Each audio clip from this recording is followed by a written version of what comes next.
Okay, Assalamualaikum warahmatullahi wabarakatuh, and good evening to all students. Can you listen to my voice? We need to. Okay. So, I hope that you can spend about two. I hope that you can spend about 2 hours for this online lecture. So this online lecture class will be recorded, and I will share the recorded video through the YouTube channel later.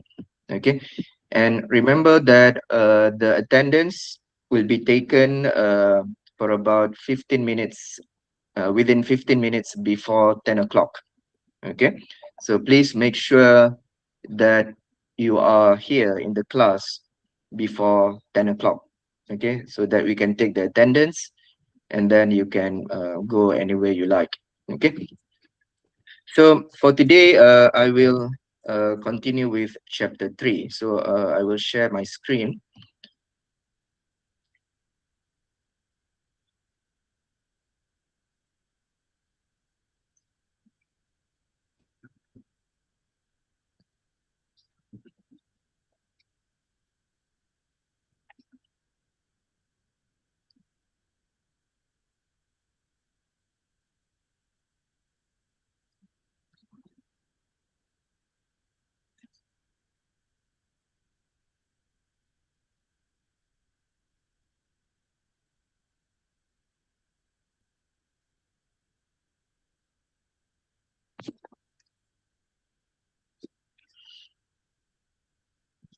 Okay, so before I continue, can I get your response? Can you see my screen? Can you hear my voice? Yes, doctor. Can. Okay, thank you for the response.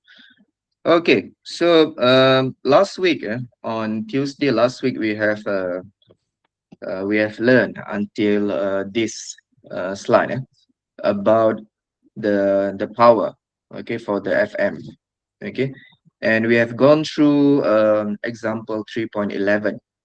Okay, so in this example you have seen how the modulating signal frequency affect the frequency deviations. Okay, from there we can find the carrier swing. We can find the frequency spectrum. Okay, based on the modulation index. Okay, so for this FM, when we want to draw the frequency spectrum, first of all, we need to know how much would be the index. So once we know the modulation index, then we can go through the Bessel table, okay, to find the number of significant sideband. So based on the Bessel table, you can find how big is the number of significant sidebands. From there, you can get the relative amplitudes for each of the frequency spectrum. Okay, from the relative amplitudes, you can find the amplitudes. You can also find the power. Okay, so from there, you can calculate the total power by this frequency modulation signal. Okay, so until example 3.11, we are still in the transmitter side, okay, about generating the FM signal. Okay, so we will continue this topic, okay, with the next topic about pre-emphasis and de-emphasis. Okay, so pre-emphasis means that we increased a value, okay, while de-emphasis means we decrease a value. Okay, so what is the value about this? So pre-emphasis, in this case, actually we try to increase the amplitude of the FM signal, and de-emphasis means we decrease again the amplitude of the FM signal. So what is this about? So if you see in the FM signal generation, they're gonna be a lot of noise. Why? Because FM signal requires bigger bandwidth. Okay, especially for the wideband FM. Okay, so bigger bandwidth means that bigger bigger noise or a lot of noise.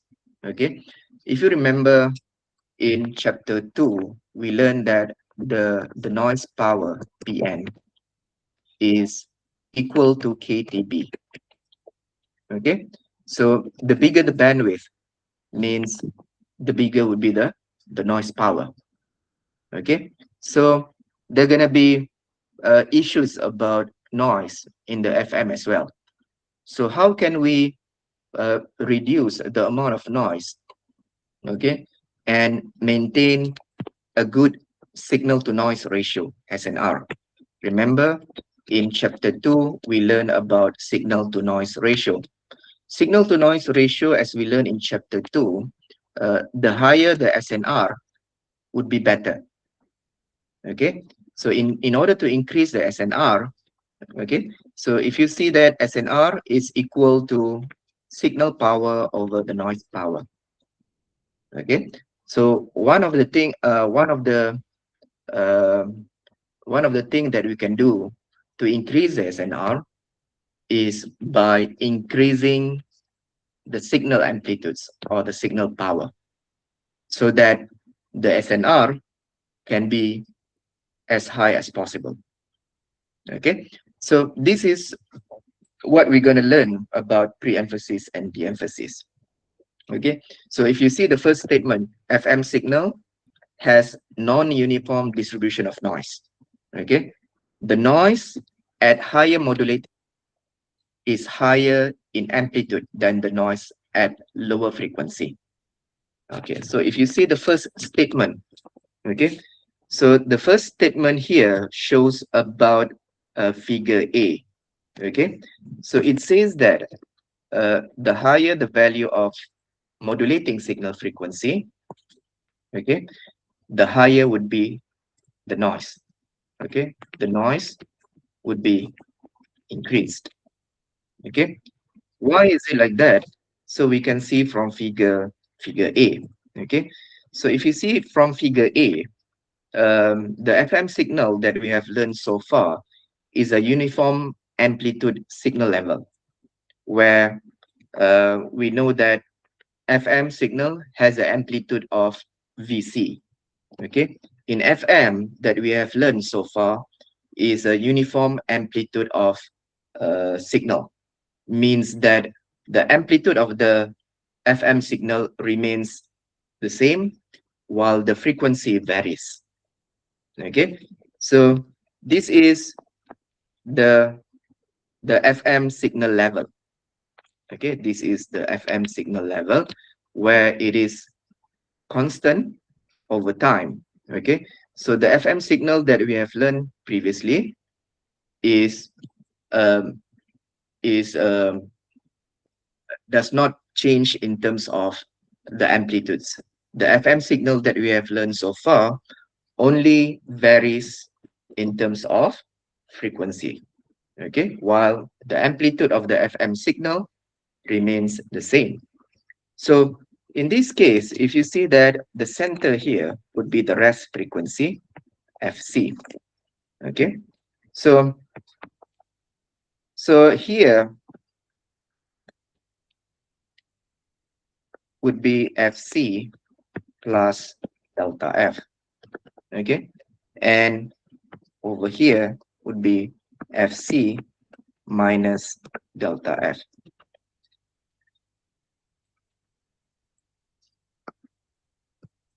Okay, so the higher the frequency of the modulating signal, okay, if you see that in FM, we have the frequency deviations. Okay, from the rest frequency, we have a few set of spectrum, FC plus FM FC plus 2 FM, FC plus 3 FM, and the rest. Okay. Similar here, FC minus FM, FC 2 FM, FC minus 3 FM, and the rest. Okay.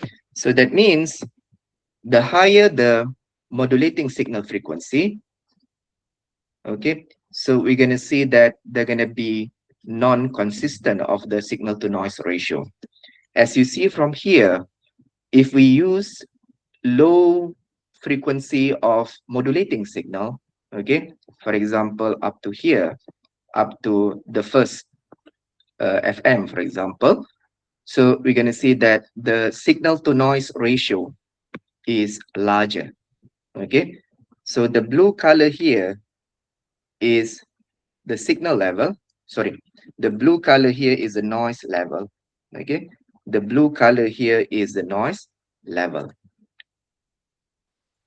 Okay, so the noise level at low modulating signal frequency is lower compared to the signal level. This is the signal level, and this is the noise level.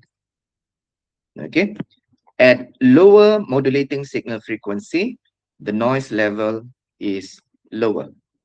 And as the modulating signal frequency increased, the amplitude of the noise increased as well. Okay, until at this position, if you see the last one, you see that the signal to noise ratio becomes smaller, means that the amplitude of the noise keep on increasing while we increase the modulating signal frequency. Okay, similar on the left side. Okay, similar on the left side. So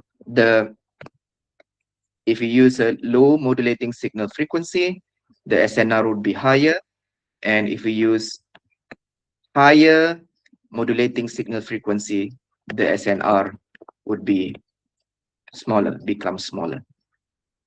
Okay, so how to overcome these issues? Okay, this is what we have learned so far, that we are using uniform FM signal. Okay, so one of the method to improve this SNR is by increasing the amplitude of the FM signal. Okay, so if you see from this statement, info signal with uniform amplitude will produce non-uniform SNR after modulation. So higher modulating signal frequency, okay, higher FM will produce lower SNR. Okay, as we have seen in figure A. Okay, so in order to overcome this, we can increase the amplitude of the FM signal. Okay, so that the ratio of signal power to noise power will become higher. Okay, so if you see from here, picture B, okay, so the center here would be the FC. So we will increase the amplitude of the FM signal, okay, we will increase the amplitude of the signal, okay, before the modulation process. Okay, so in this case, what we will do is we're going to increase the modulating signal amplitude. Okay, we increase the value of VM. Okay, we increase the value of VM before the process of modulation. Okay, by doing so, we will manage to produce an FM signal that has increased in terms of amplitude.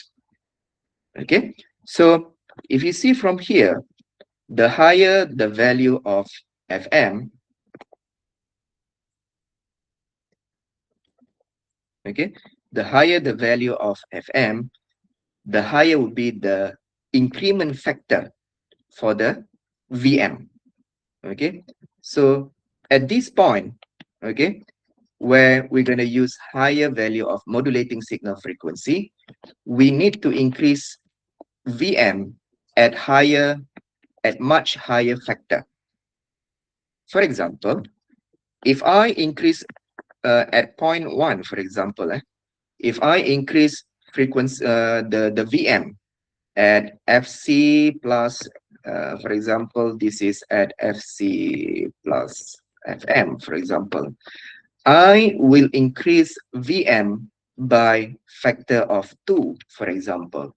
That means I will increase VM by 2 times the original VM. Example, okay? And if we see similar here, similar over here on the left side as well, okay? And if we use higher higher value of modulating signal frequency, for example, at this point, for example, okay, this is, for example, FC plus 4 FM, okay, I will increase the amplitude of the VM by, for example, 4 VM. Okay, so the higher the distance from the rest frequency, I will increase the amplitude of the modulating signal by higher factor. Okay, similar on the left side. Okay, this is, for example, FC minus 4 FM. At this location, I will increase by 4 VM. Okay, by doing so, I would be able to produce SNR at better value, which means that I managed to increase the SNR I managed to increase the SNR because I have increased the peak amplitude of the modulating signal frequency. Okay, modulating signal. This is happened before the modulation process at the transmitter.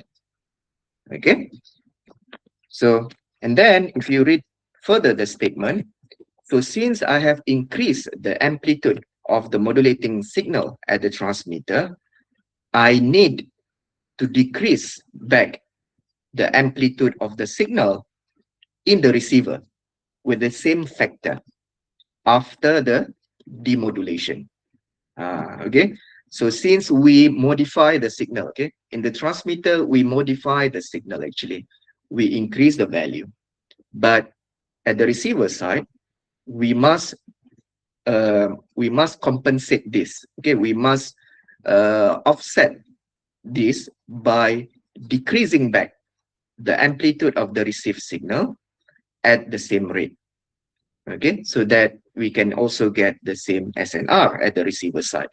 Okay, so in order to understand this, we can go through the example. Okay, so this example is from the Wayne Thomas's book at chapter 7. Okay, if you see this example at chapter 7, given a direct FM frequency modulator, VCO, with a deviation sensitivity 1 kilohertz per volt. Okay, so in the transmitter, so we have a transmitter over here. So this transmitter has a modulator.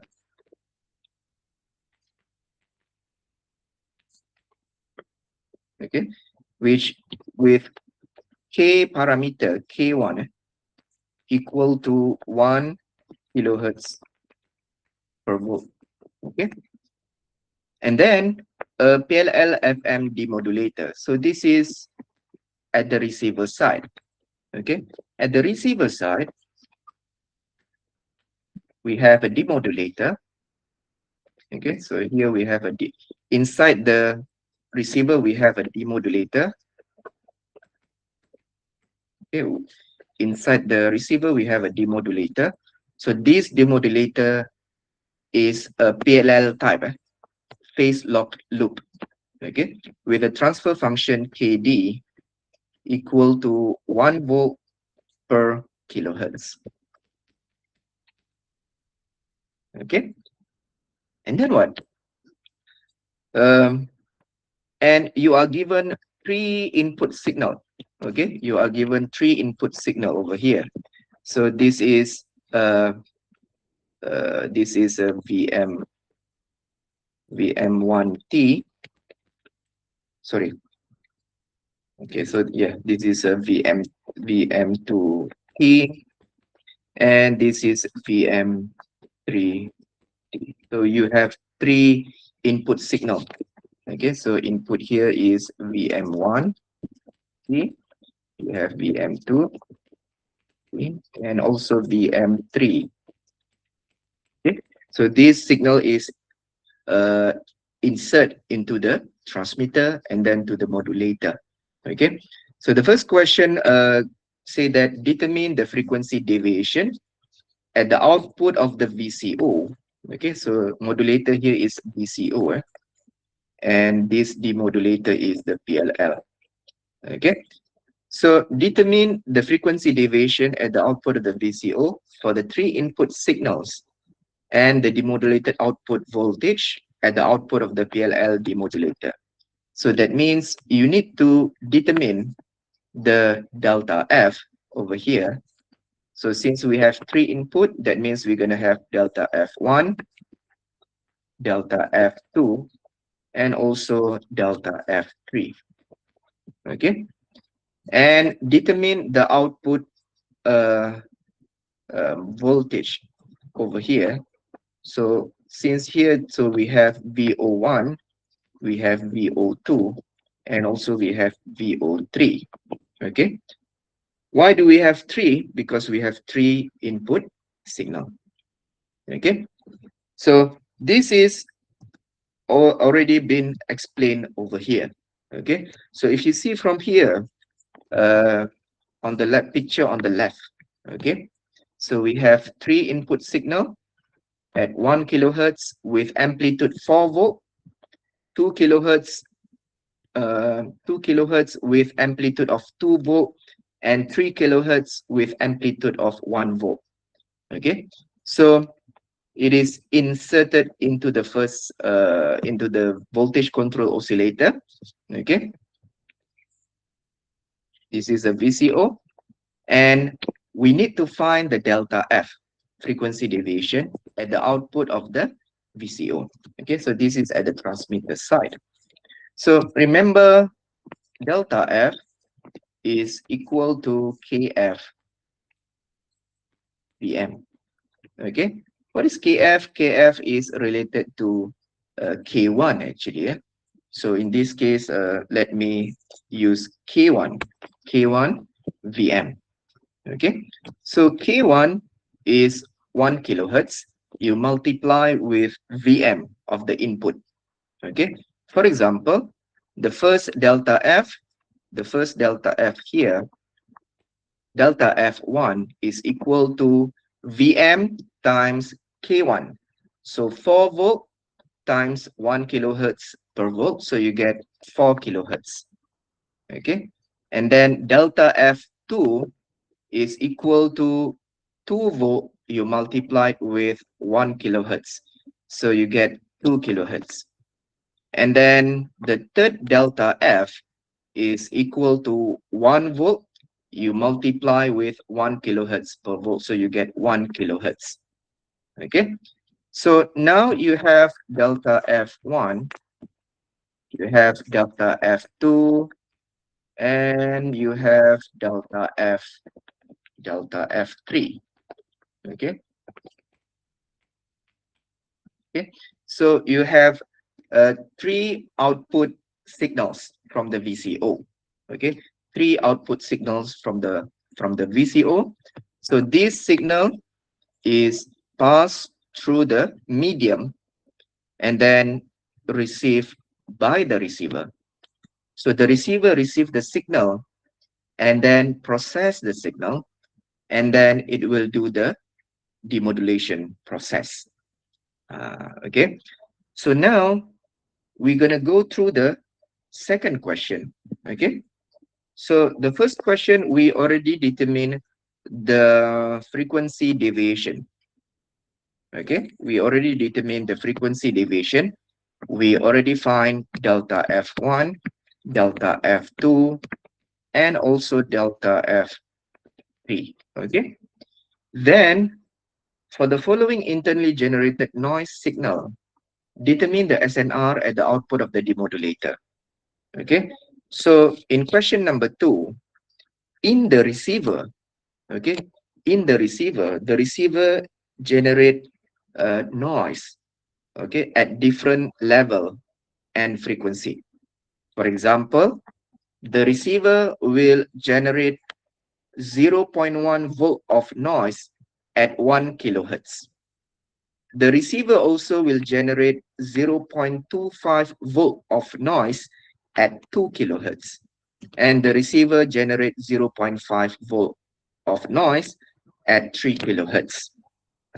Okay, so the question asks you to determine the SNR at the output of the demodulator. Determine the SNR at the output of the demodulator. So we go back to the picture A. Okay, so the signal now is passed through the PLL demodulator in the receiver.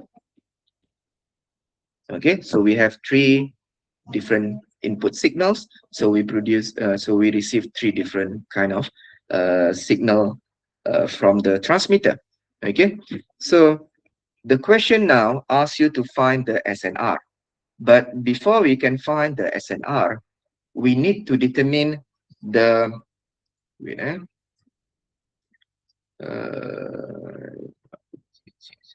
okay, determine the SNR at the output. In order to determine the SNR at the output of the demodulator, first we need to find the output signal voltage. Okay, so the output signal voltage V out, okay, V out is equal to V out is equal to delta F, you multiply it with KD. Okay, you multiply it with KD, the transfer function of the PLL.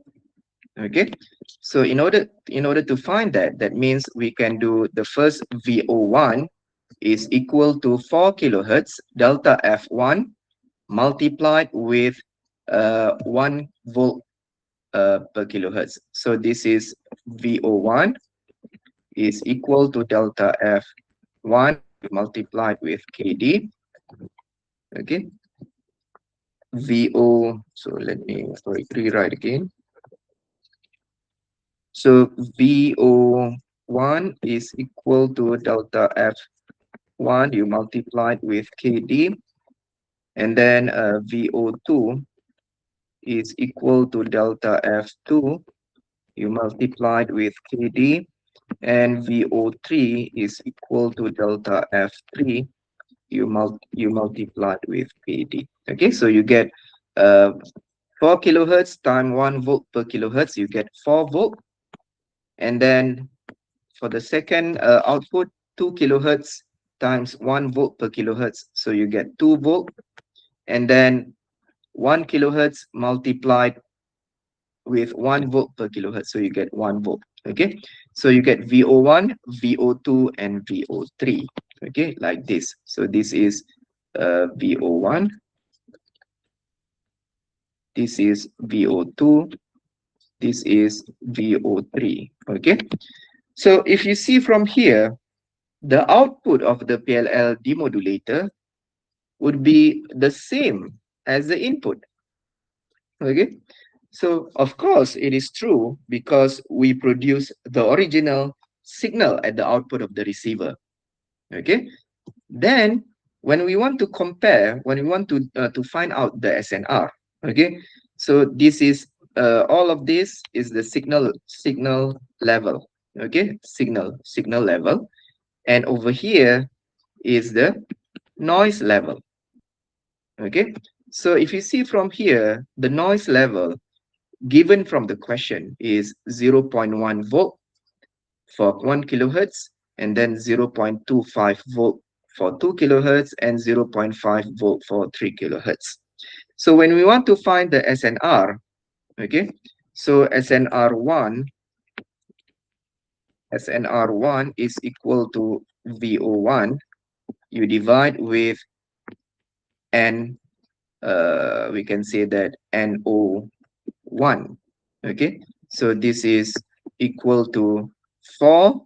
You divide with 0.1, so you get 40. Okay, and then SNR2 is equal to VO2. You divide with NO2, so this is 2 volt. You divide with 0.25, so you get 8. Okay, and SNR3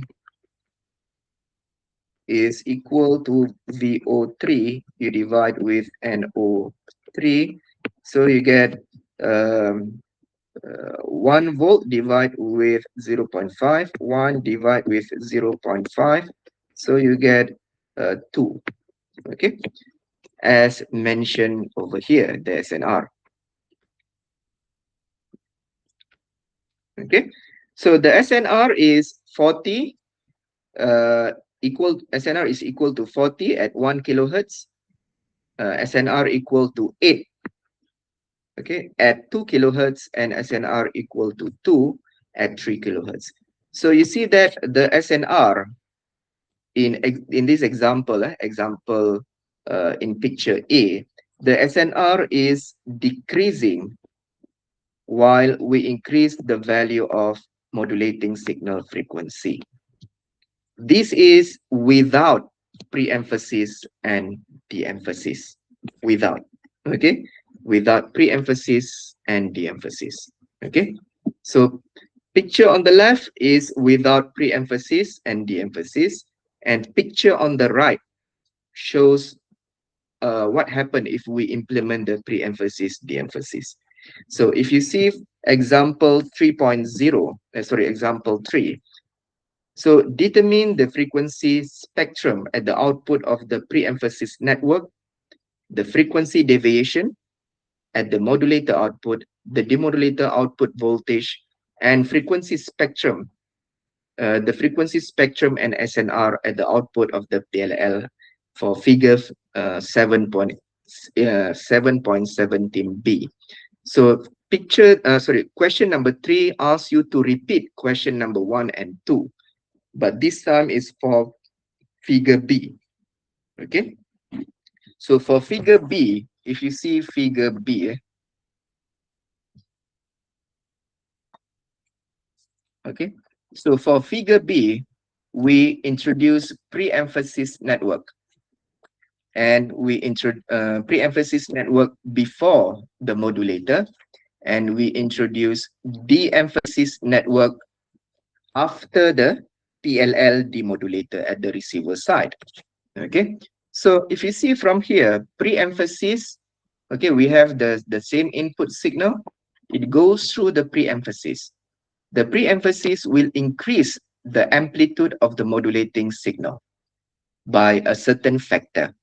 For example, at 1 kilohertz, the pre-emphasis will multiply the input by factor of 1. Okay, so 4 volt, you multiply with 1, you're going to get output 4 volt. Okay, and then the pre-emphasis will multiply the second input, okay, at 2 kilohertz with amplitude of 2 volt. It will multiply by factor of 2. Okay, and we're going to get 4 volt at the output.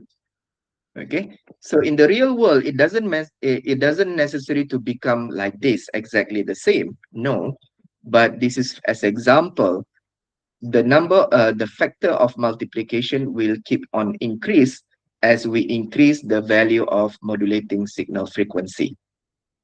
Okay, so, and then For the third input, okay, at 1 volt 3 kilohertz, the pre-emphasis will multiply by factor of 4. So you get 4 volt at the output at 3 kilohertz. Okay, so remember that we're gonna use this factor, the same factor at the receiver side later. Okay, so we multiply by factor of 1, we multiply by factor of 2 for 2 kilohertz, and we multiply by factor of 4 for 3 kilohertz. Then this will go through the VCO. So the VCO will find the value of delta Fn. Okay, so we're going to get delta F1, delta F2, and also delta F3. Delta F is equal to K1 multiplied with Vm. Okay, so you're going to get delta F1 equal to 4 volt times 1 kilohertz. So you get 4 kilohertz. And then delta F2 is equal to 4 kilohertz. It's 4 volt multiplied with 1 kilohertz, so you get 4 kilohertz. And then delta F3, you're going to get equal to 4 volt times 1 kilohertz per volt, so you get 4 kilohertz. Okay, so this delta Fn, okay, delta F1, delta F2, and also delta F3 is transmitted to the receiver. So the receiver will receive the signal and will do the process of demodulation. Okay, so the output of the PLL demodulator, we're going to get VO of N. Okay, VO1, VO2, and VO3. So VO1 is equal to delta F1 multiplied with KD. So you're going to get 4 volt. VO2 is equal to delta F2 multiplied with KD. You get 4 volt again, and Vout 3, you're also going to get 4 volt in this example. Okay, so when we plot the frequency spectrum, it's going to be like this. So 4 volt at 1 kilohertz, 4 volt at 2 kilohertz, and 4 volt at 3 kilohertz. Okay, this is at the receiver side. And remember, in the receiver, as in question number 2, we also the receiver also will generate the noise. Okay, the noise, as mentioned in question number 2, has the amplitude of 0.1 volt at 1 kilohertz, 0.25 volt at 2 kilohertz, and 0.5 volt at 3 kilohertz. So when we want to find the SNR, okay, the SNR is equal to signal level.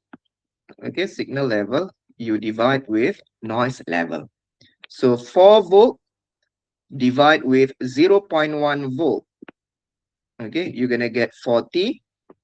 Okay, and then this is at 1 kilohertz.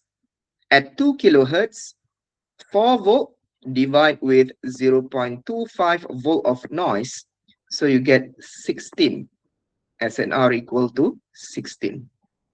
At 3 kilohertz, 4 volt output signal level divide with 0.5 volt noise level.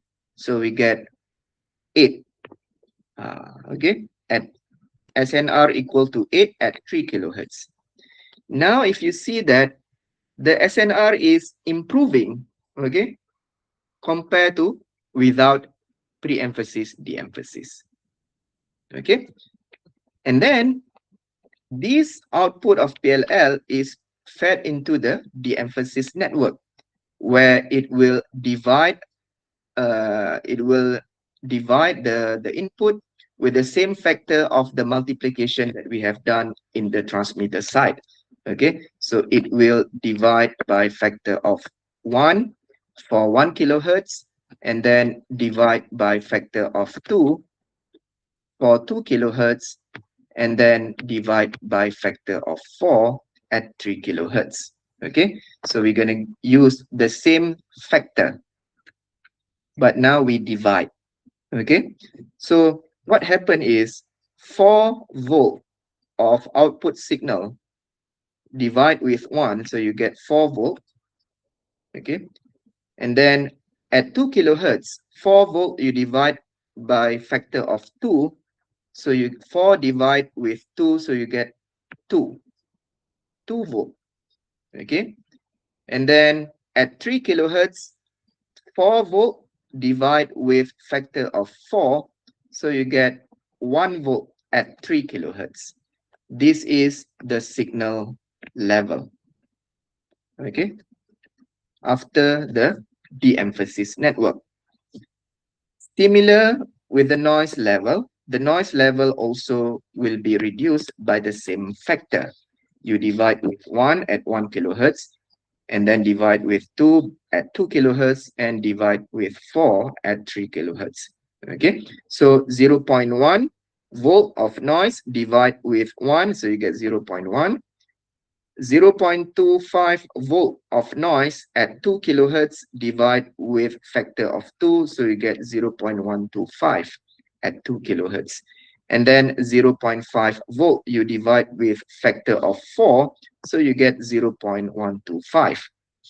Okay, so S over N is still the same. Okay, so 4 volt divide with 0.1, you get 40. 2 volt divide with 0.125, you get 16. 1 volt you divide with 0.125, you get 8. Okay, so the SNR after the de-emphasis network would be the same as the SNR before the de-emphasis network. Okay, so if you see from here, the SNR, okay, is better if we compare with the SNR over here. Okay, if you see what happened here is that at 1 kilohertz, the SNR would be 40. At 2 kilohertz, the SNR is 16. Compared to the previous, only 8. Okay, and then at 3 kilohertz, the SNR is equal to 8. Compared to the SNR equal to 2 before the if we don't use the pre-emphasis and de-emphasis network. Okay, so if you see from here, the SNR is improving when we use higher value of modulating signal frequency, when we use the pre-emphasis and de-emphasis. Okay, so pre-emphasis and de-emphasis will help to increase the SNR, especially for higher value of modulating signal frequency that we used. Okay, so pre-emphasis process happened at the transmitter before the modulation process, while the de-emphasis happens at the receiver after the modulation process. Okay, so the main objective of this pre-emphasis de-emphasis is to increase the SNR. Okay, and for your information, pre-emphasis and de-emphasis is the favorite question in the final exam. Okay, we like to ask you about this. Okay, so normally in the final exam, we will ask you to describe the pre-emphasis and de-emphasis using suitable diagram. Okay, so actually this slide would be the answer to that kind of question. Okay, so I already told you that this is one of the favorite question in the final exam about this slide. Okay, so make sure you know about this. Okay, so that is about the pre-emphasis and de-emphasis. Okay, in order to increase the SNR.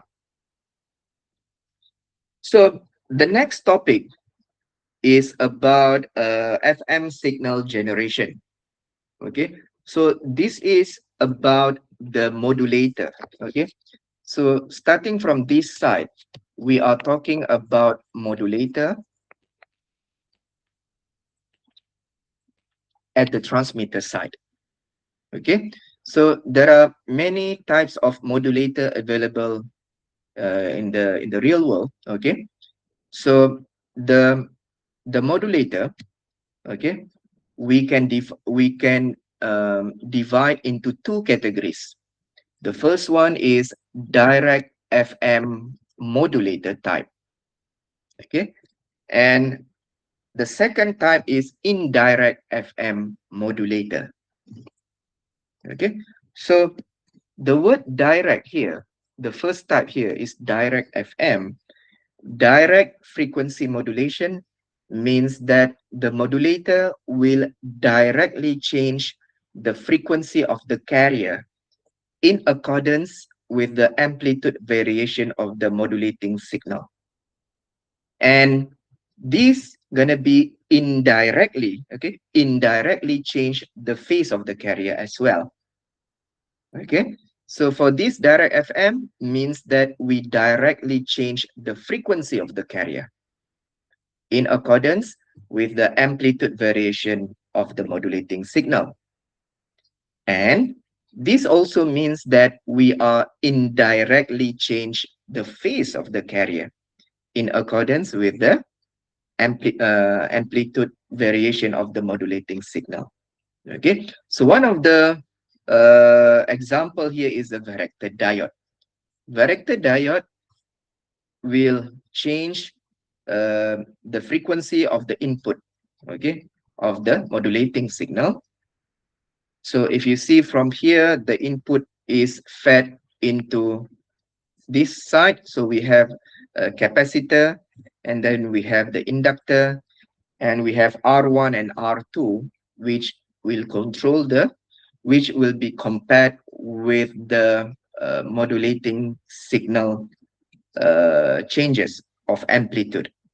And these pass through the base of the transistor. Remember the base of the transistor, if the voltage at the base is larger than the voltage, the threshold voltage, then the current can flow from the collector to the emitter.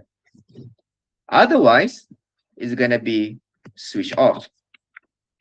Okay, the current will not be able to flow from collector to the emitter side. Okay, and if you see from here, the external modulating signal adds to and subtract from the DC bias developed by R1 and R2, which change the capacitance of VD1, okay, and frequency of the oscillation by the oscillator. Okay, so the R1 and R2 will subtract with the voltage of the modulating signal, and this will determine the value of voltage at the base of the transistor. Okay, so positive alteration of modulating signal that means positive VM, okay, will increase the reverse bias of VD1 and increase the frequency of the oscillation.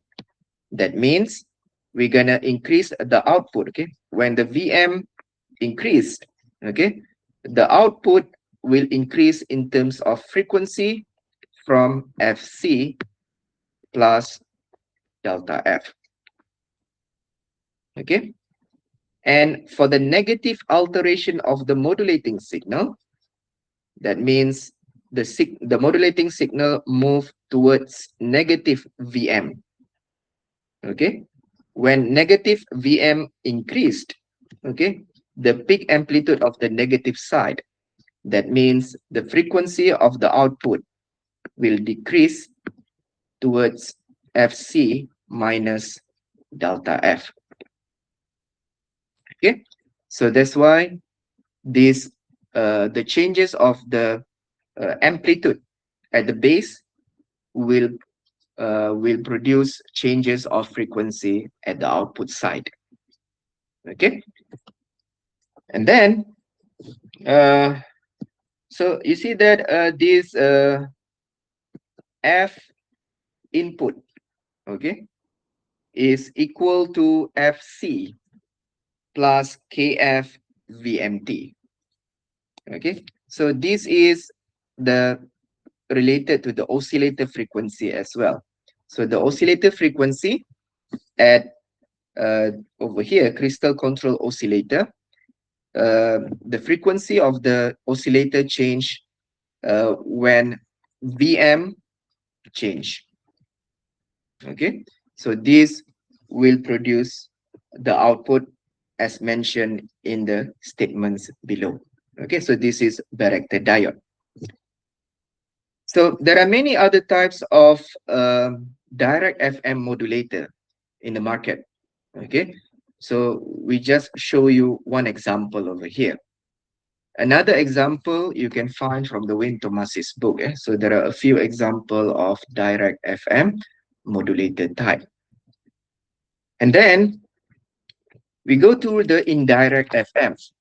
So indirect frequency modulation produced through the indirect FM modulator. Okay, the second type of modulator is indirect FM modulator, which will indirectly change the frequency of the carrier. Okay, so indirect FM means that we are indirectly do the frequency modulation process. In this example, we are actually doing the phase modulation. Okay, indirect FM means direct phase modulation. Okay, so this is direct PM. Okay, so what we're going to do is actually we're going to do the process of phase modulation, which indirectly do the process of frequency modulation. Okay, so what we're going to do here is actually the process of PM. Okay, so since FM and PM are related, okay, if you change the phase of the carrier, that means you are indirectly change the frequency of the carrier. Okay, so the process here is stated over here. First, the information would be integrated. Okay, and then we pass through the phase modulate crystal control oscillator to provide the frequency stability. That means the input signal would be integral over time. Okay, would be integral over time theta t dt. Okay, so this is theta prime t. And if you see from here, okay, so over here, this is theta t is equal to integral of theta prime t. Theta prime t is kf vmt. Okay, so in this process, first we do the integral process, and then we pass through the crystal control oscillator. We pass through the crystal phase modulator. Okay, first we do the integral process of theta prime t dt, and then we pass through the phase modulator.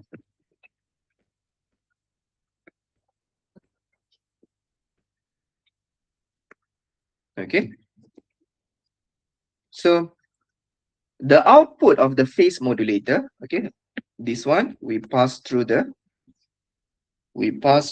phase modulator.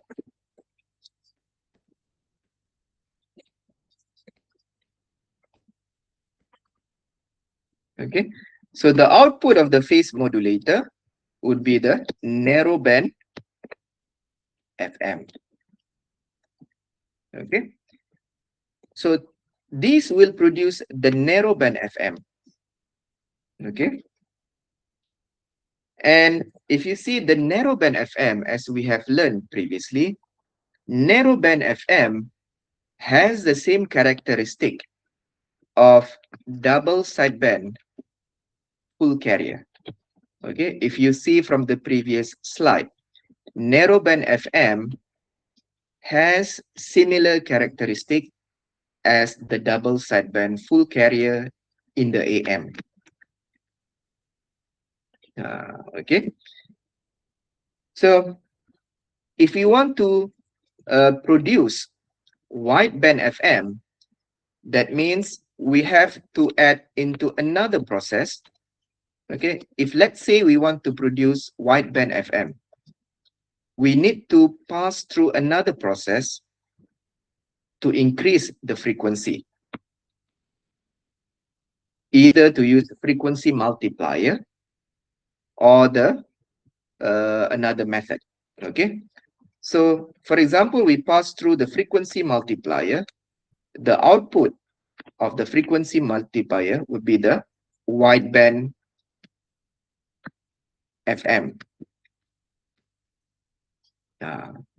Okay, so basically for the indirect FM, we are producing narrowband FM. And in order to produce wideband FM, we need another process to increase the frequency. Okay, so in order to understand this, we can go through this example. Okay, so for your information, this example will come out in the final exam later. Okay, so you have to understand this. Okay, so this is the narrowband, sorry, this is the indirect method of generating FM signal. Okay, so picture below is the narrowband if FM signal generator or indirect FM process. Okay, so the picture below is actually this part. If I can limit this.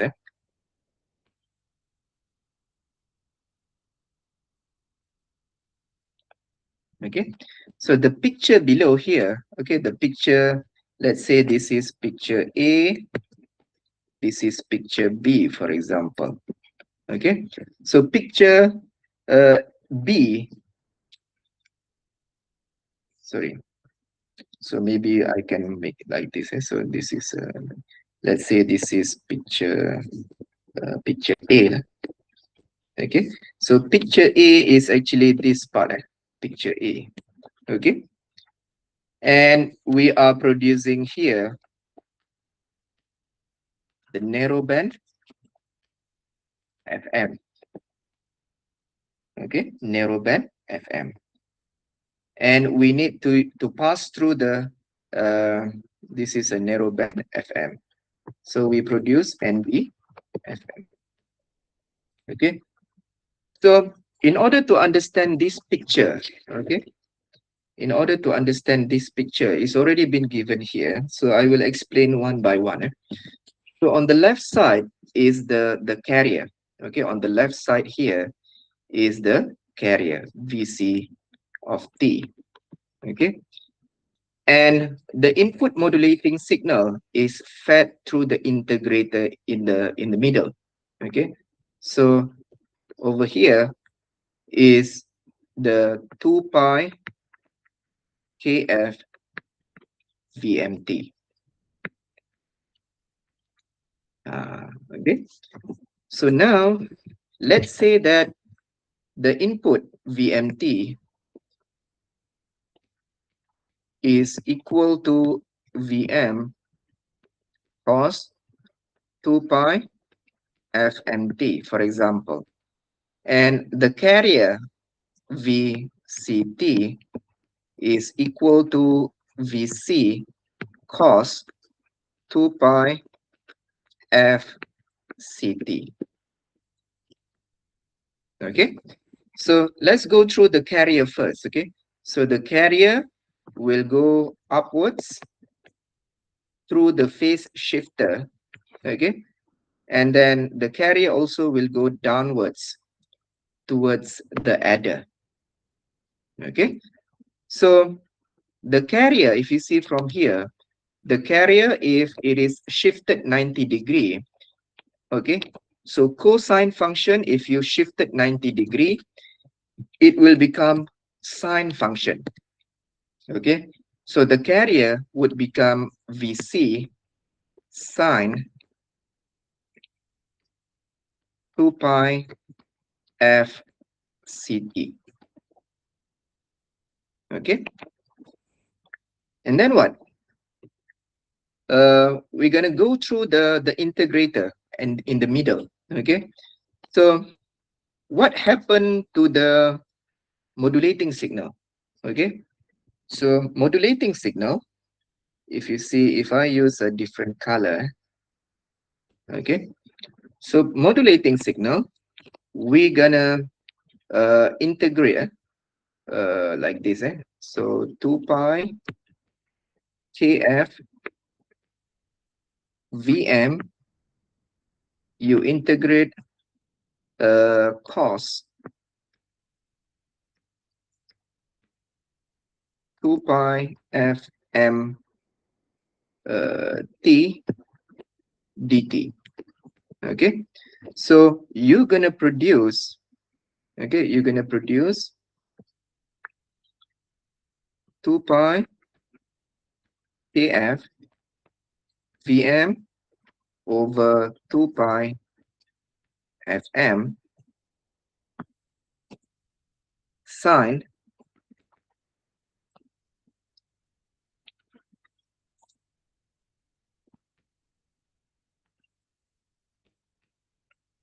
sine 2 pi fm t.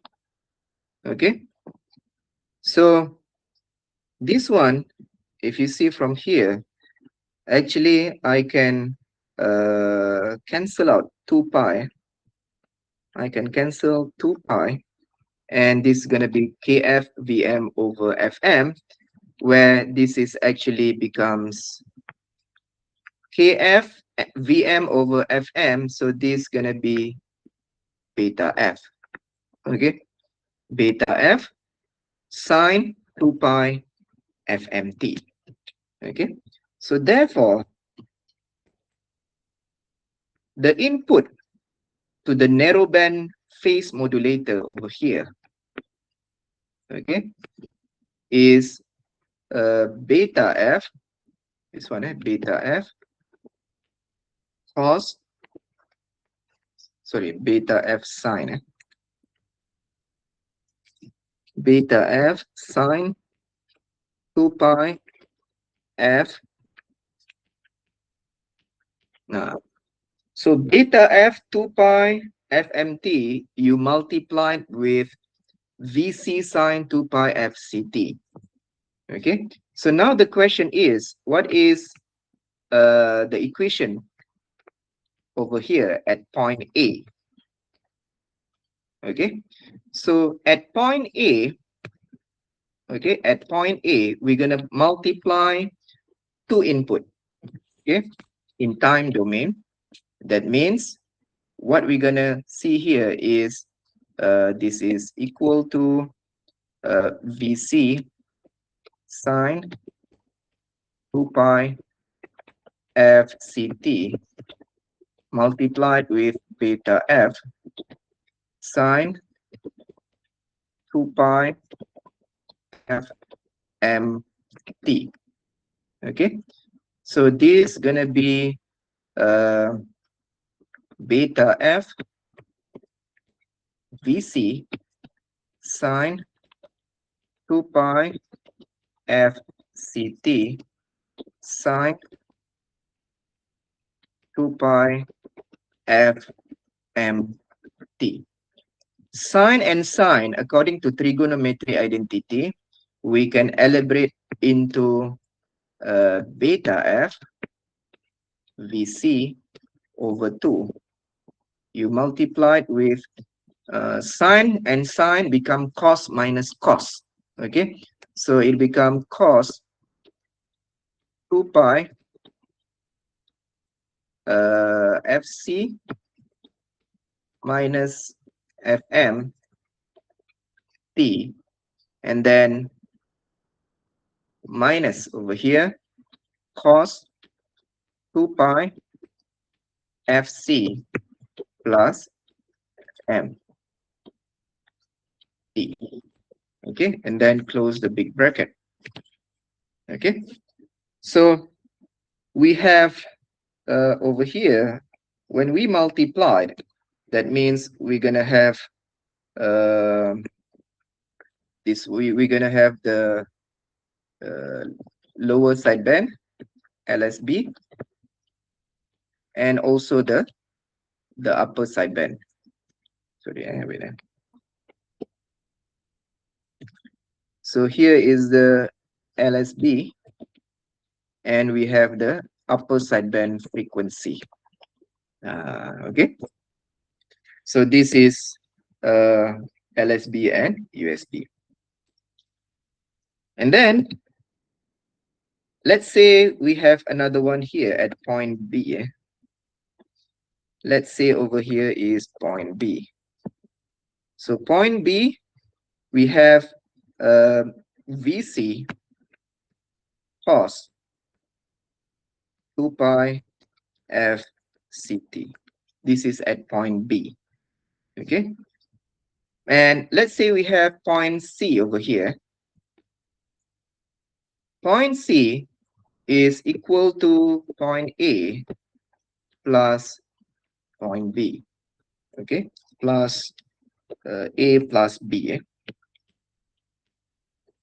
Okay.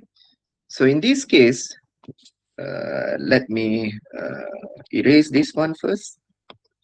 Okay, let me erase this.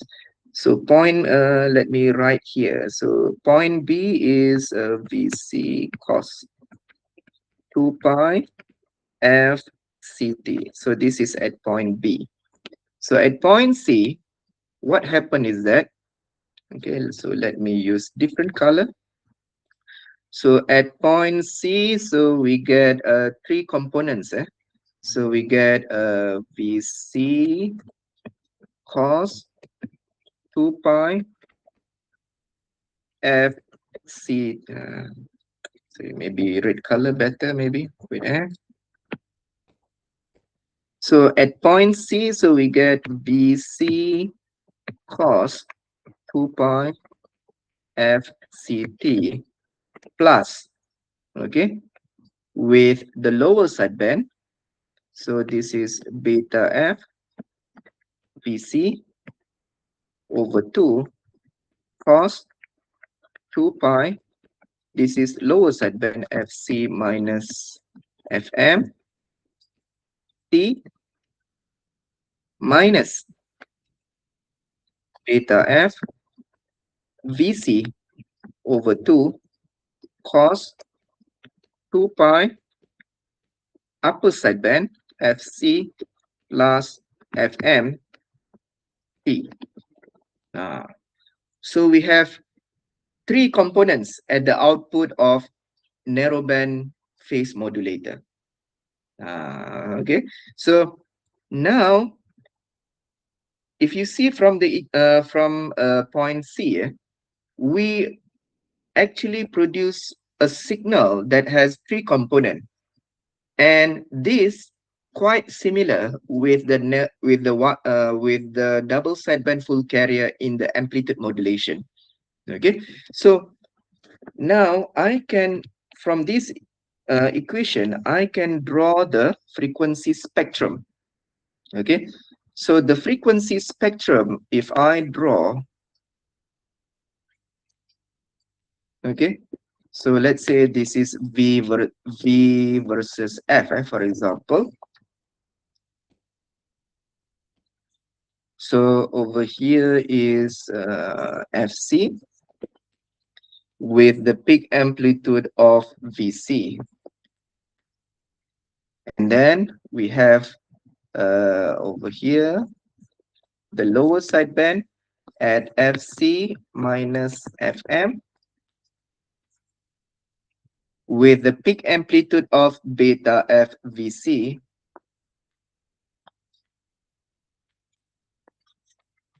over 2. And another one located at here, beta F VC over 2. This is located at FC plus FM. Okay, so in this case, if you see the bandwidth is equal to 2 FM. Okay, what about the power? So total power, E total, is equal to let's do this, equal to PC plus P LSB plus P USB. So we add up all the power. So this one gonna be PC square over 2R plus uh, beta F VC over 2 square. You divide with 2R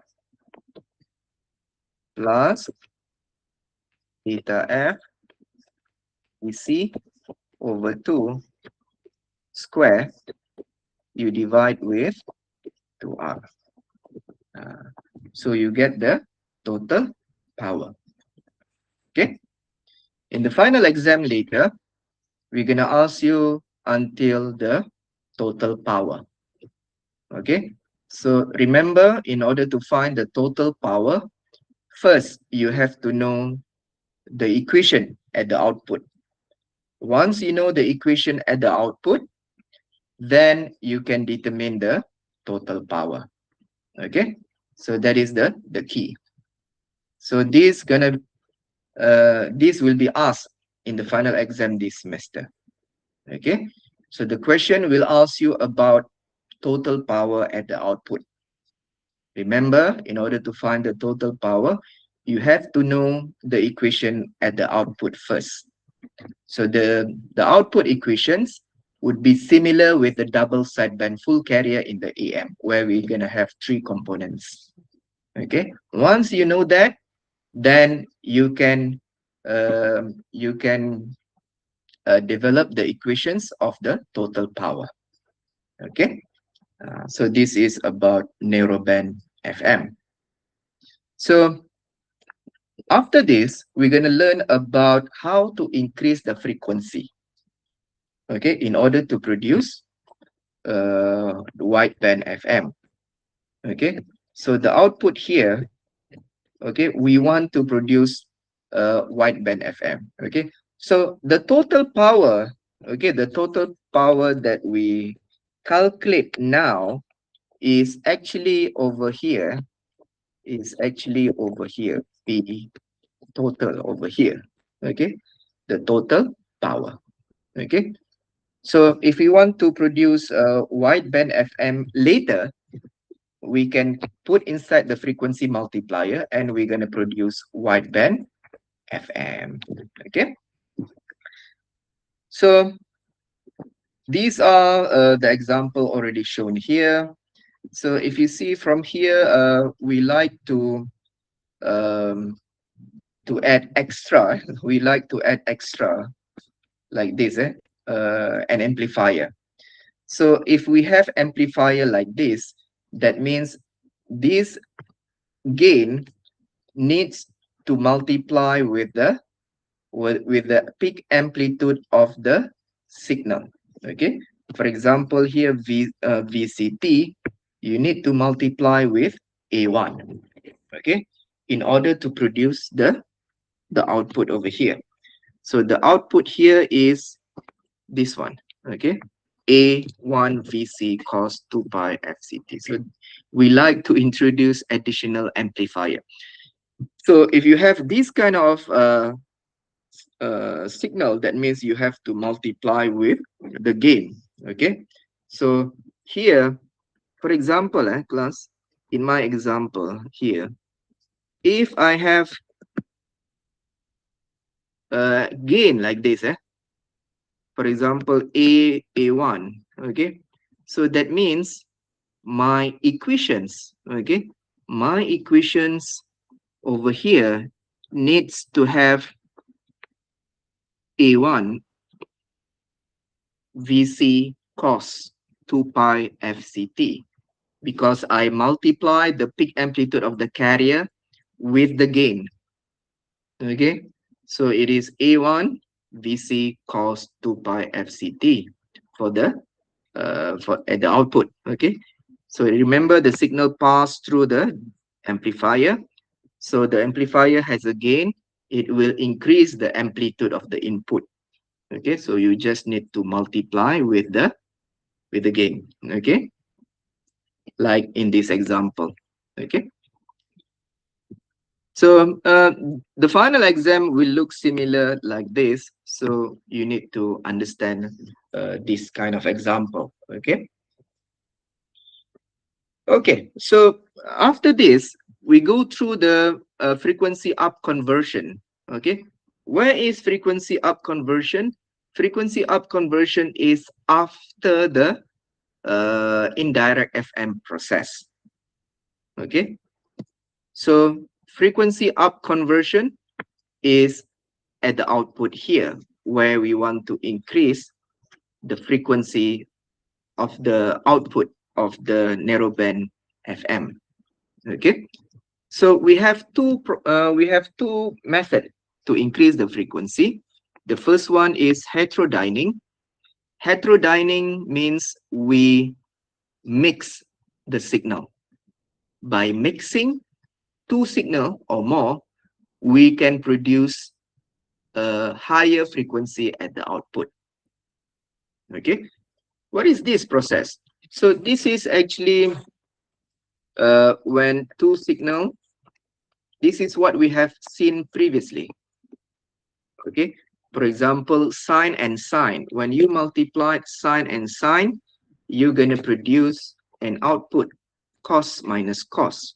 Okay, and you're going to produce output that has lower sideband and also the upper sideband.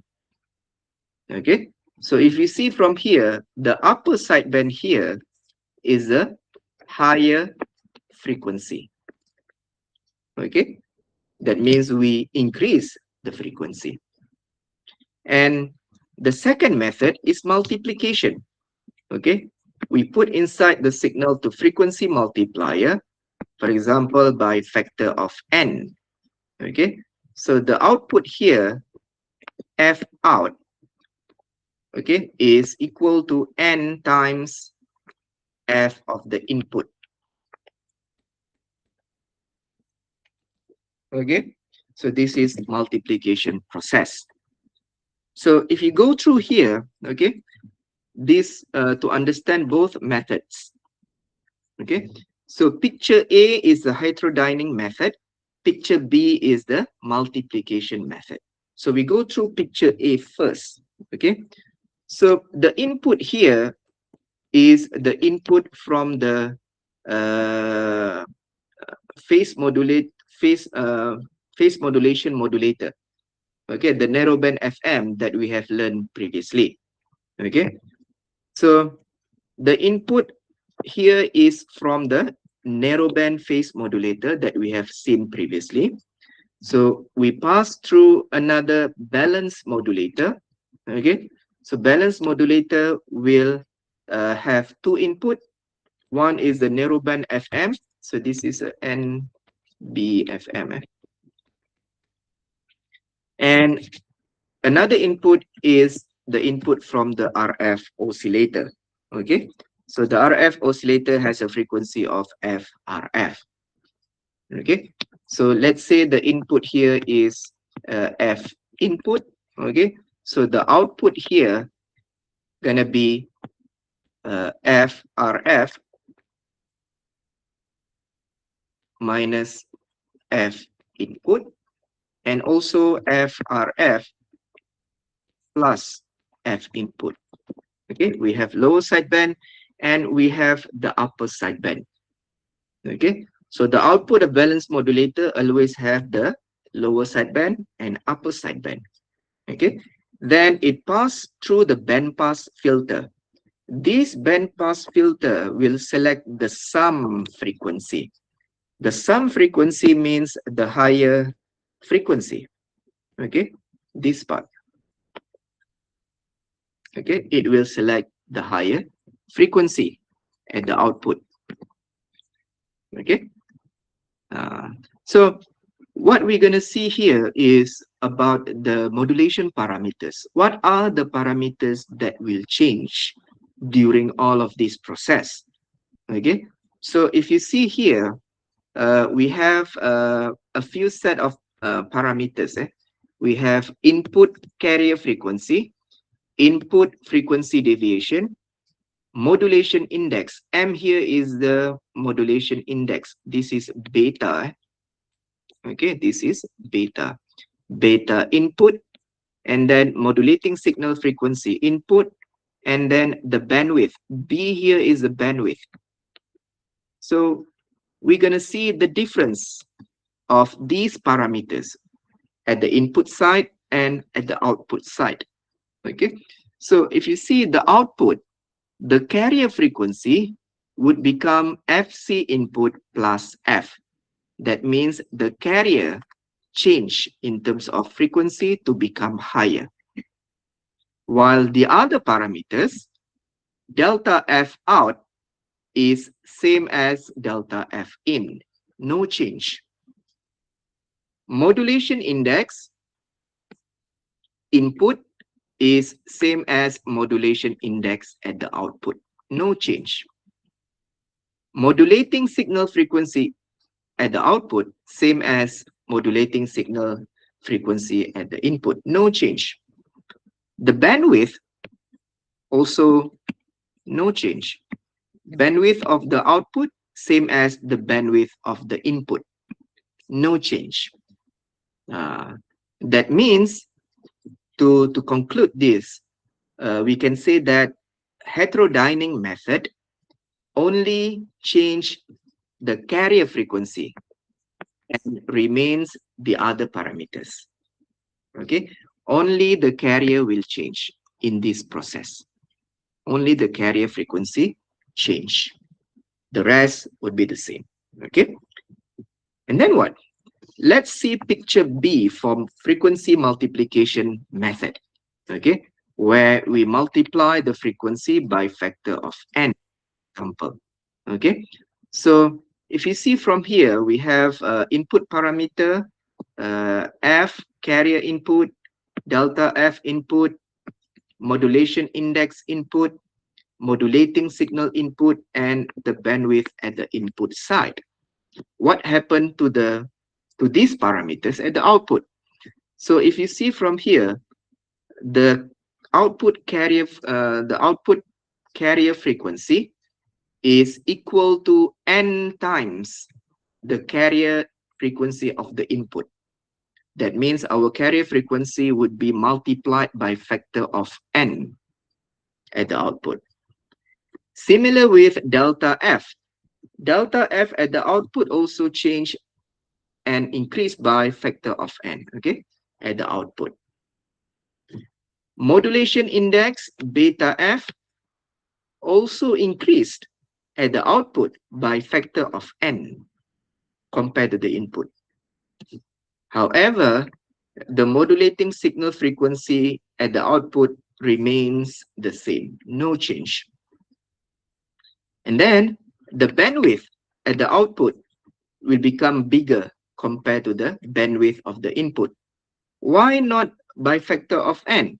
Remember, bandwidth, we must refer to the Bessel table. It is not directly increased by factor of n. It is based on the Bessel table. So logically, if beta F increase, okay, if beta F increase, that means the bandwidth also will increase by some amount. Okay, so in conclusion, the multiplication method will change all the parameters except the modulating signal frequency. Okay, and to understand this more, we can do this example. Okay, so given that delta F is equal to 3 kilohertz, and then the modulation index is 0.3, and the carrier frequency is 500 kilohertz. Okay, Determine the carrier frequency and modulation properties at the output. Given, so we have the first question is about heterodyning method. Okay, the first question is heterodyning method, where you are given the local oscillator frequency of 99.5 megahertz.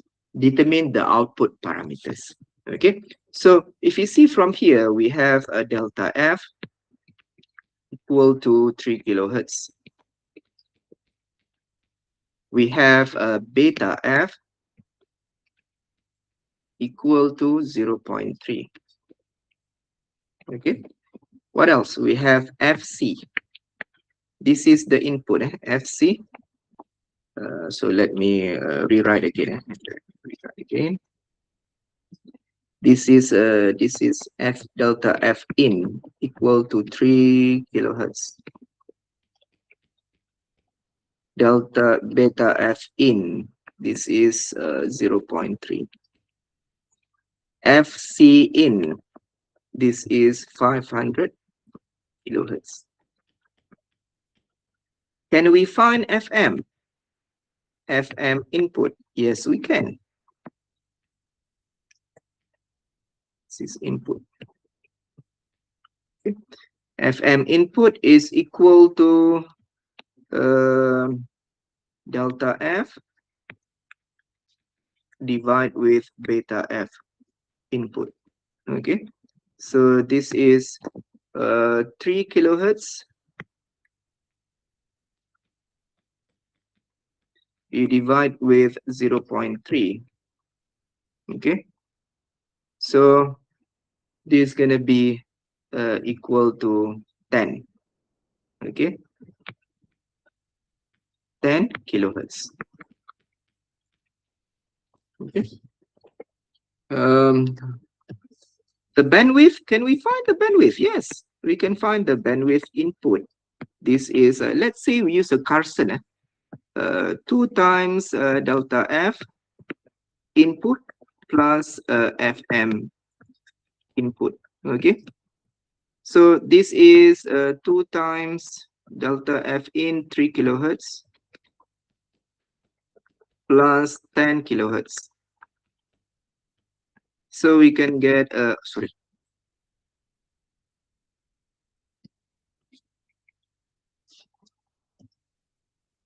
Okay, so this is equal to 26 kilohertz.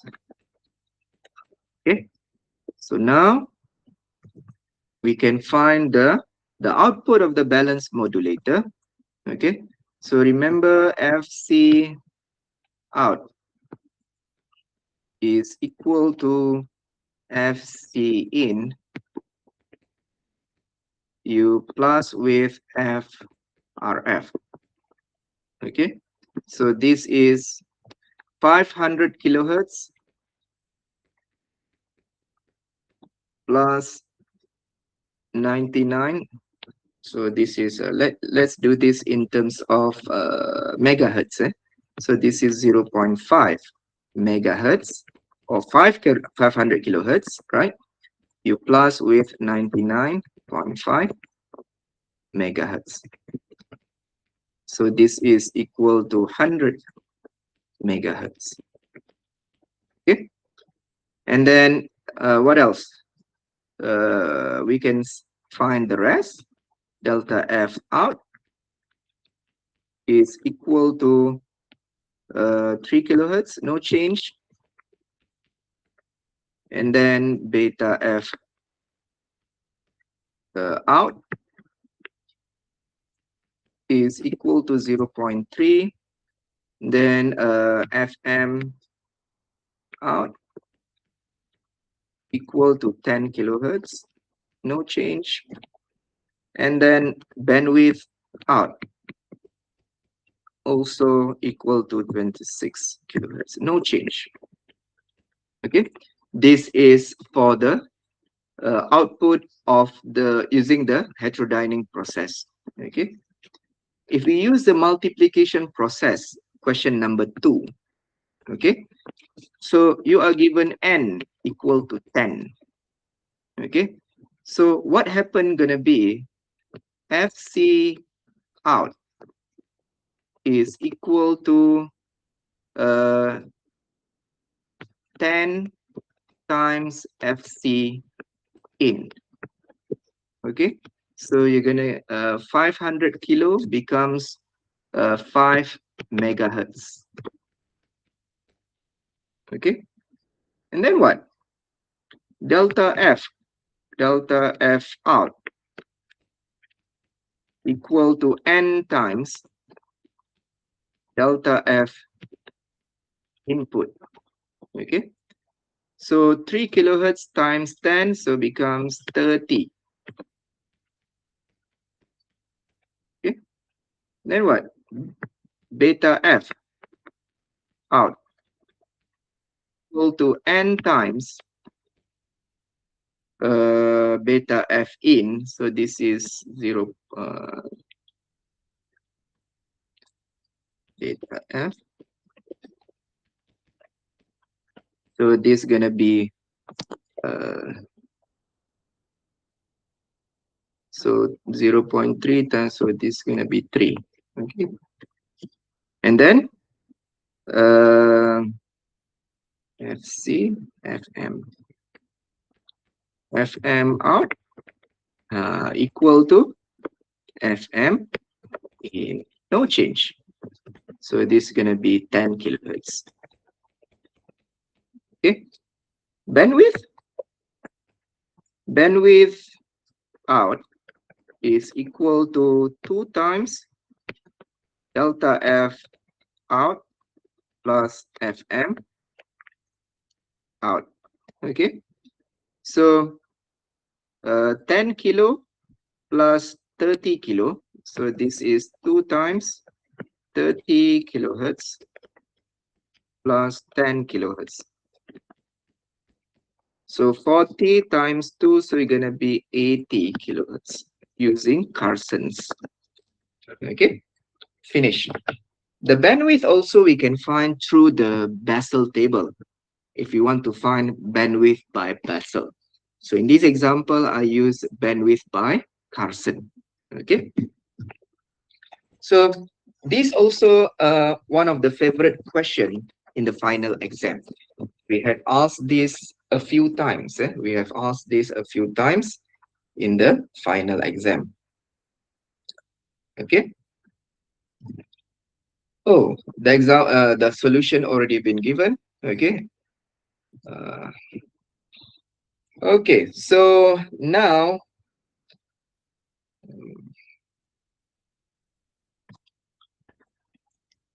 yeah.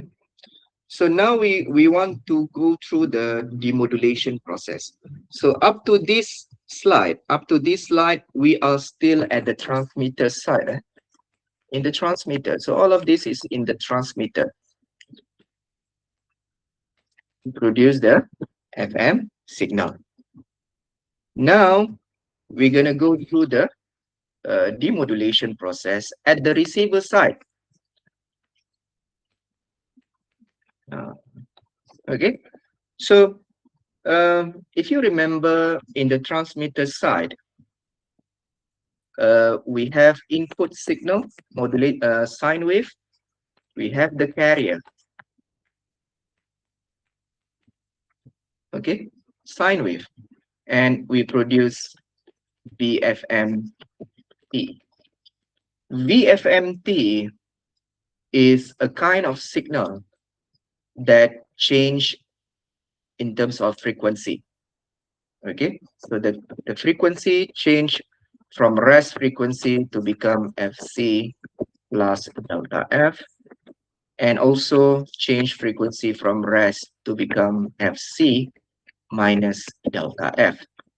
So we produce a signal that varies in terms of frequency in accordance with the changes of the peak amplitude of the modulating signal.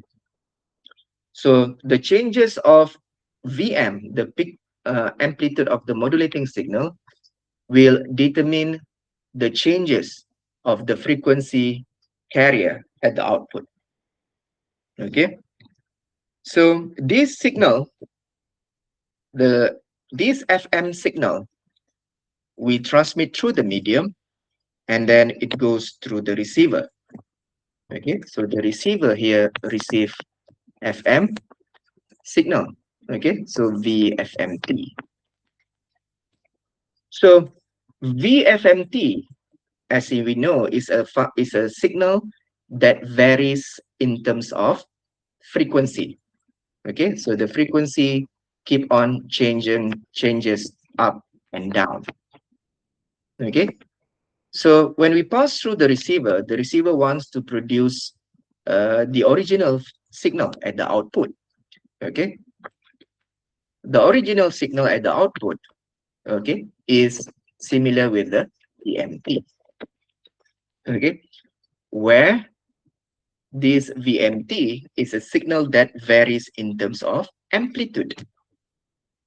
So at the input side, the frequency changes, and at the output side, the peak amplitude changes according to the frequency variation at the input. It becomes inverse. Okay, in Malay, we call it terbalik. It's inverse from what we have done in the transmitter. In the transmitter, the peak amplitude variation will cause changes of frequency at the output. Now at the receiver, it's going to be inverse. Okay, the changes of the frequency will produce changes of the amplitude at the output. Okay, so this can be shown based on this frequency response curve of the demodulator side. So if the input frequency at rest frequency, the output gonna be at 0 volt, for example. And when when the input frequency change from FC until FC plus delta F, the output would be peak amplitude of VM, positive. Similarly, when the carrier frequency change to become FC minus delta F, the output that we're going to produce will change in terms of peak amplitude to becomes minus VM. Okay, so that's why we're going to get the VMT at the output. Okay, so if you see from here, this is the double conversion FM receiver block diagram. Okay, so wait.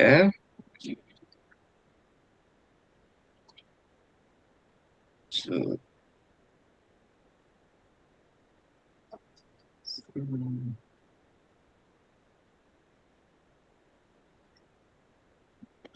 so I want to get this first.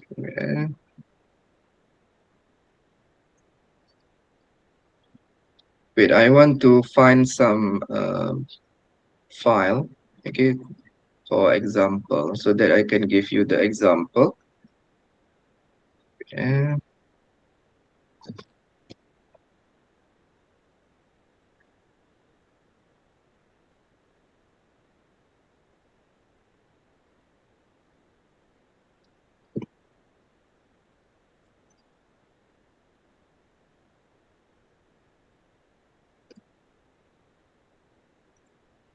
Okay, so I share my screen again. Wait,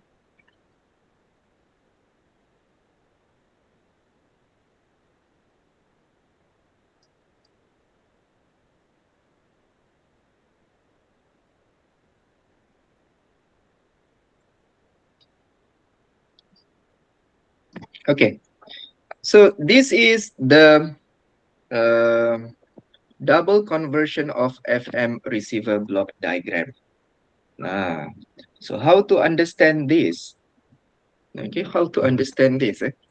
So before we go through this, maybe I can have this one first. Okay,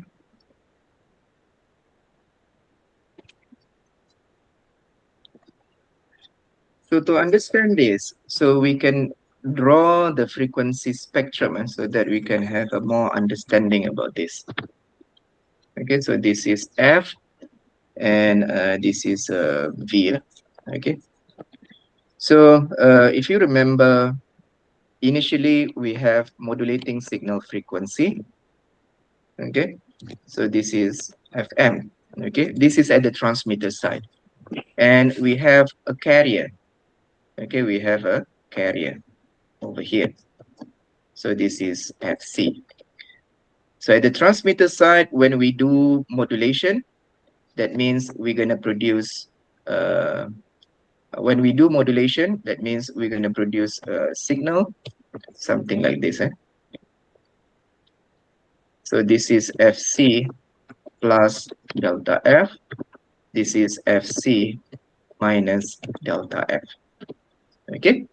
So this is what we produce at the transmitter side. And when we want when this signal, so this signal is sent towards the medium, okay? So when the signal goes through the medium and then received by the receiver, now we want to do the demodulation process. So demodulation process will convert this FM signal into intermediate frequency. So this is all similar with the AM. In AM, we down convert the input signal to become intermediate frequency. So when we do demodulation, we are not directly changed into FM frequency because it is too far. If you remember FM signal, okay, FM signal, sorry, for FM frequency band, FM, so it is between 88 until 108 megahertz. Okay, so what it will do is it will do down conversion for about 2 times.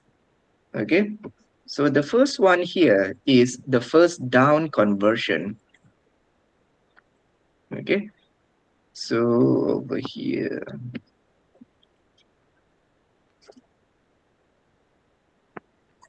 okay, so this is FIF1 center. Okay, and then this is FIF1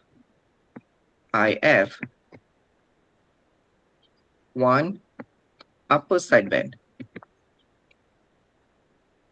Okay, in Wayne Tomasi, he used USF, upper side frequency, similar. Okay, another one here is FIF1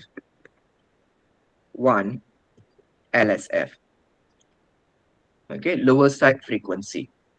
And according to the standard, okay, the center of the first IF gonna be 10.7 megahertz by standard. Okay, center at the 10.7 megahertz center. Okay, so this is the first down conversion. The second down conversion, okay, we have another down conversion.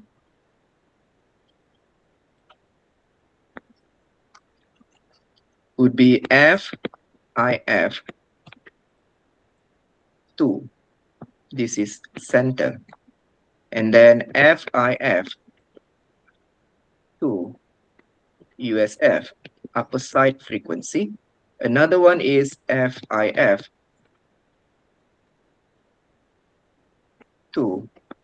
lower side band, lower side frequency. Okay, so we down convert 2 times. And according to the standard, the center of the second down conversion would be at 455 kilohertz. Okay, so we down convert into 2 intermediate frequencies 2 times. Okay, and the last one, then we do demodulation to produce the original VMT. So you see that we down convert into the first IF and then down convert into the second IF. This is double conversion at the receiver side. So this you have to understand, because in FM, we don't directly change into modulating signal frequency. Okay. Now we can go through this diagram. Okay. So if you see from this diagram, okay, this is the receiver. Okay, the receiver diagram. So if you see from here, okay, the antenna will receive all the input frequency. Okay, let's say that the antenna receive all the FM band, for example, from 88 until 108 megahertz. So the antenna can absorb all the frequency. Okay, and if you see from here, we have pre-selector, we have the RF amplifier, we have the first mixer. So the first mixer will down convert the frequency, okay, to become the first IF. So over here, the center FIF1 center would be 10.7 megahertz. The center, okay, FIF center. So let me rewrite here. So FIF center would be at, sorry, FIF1.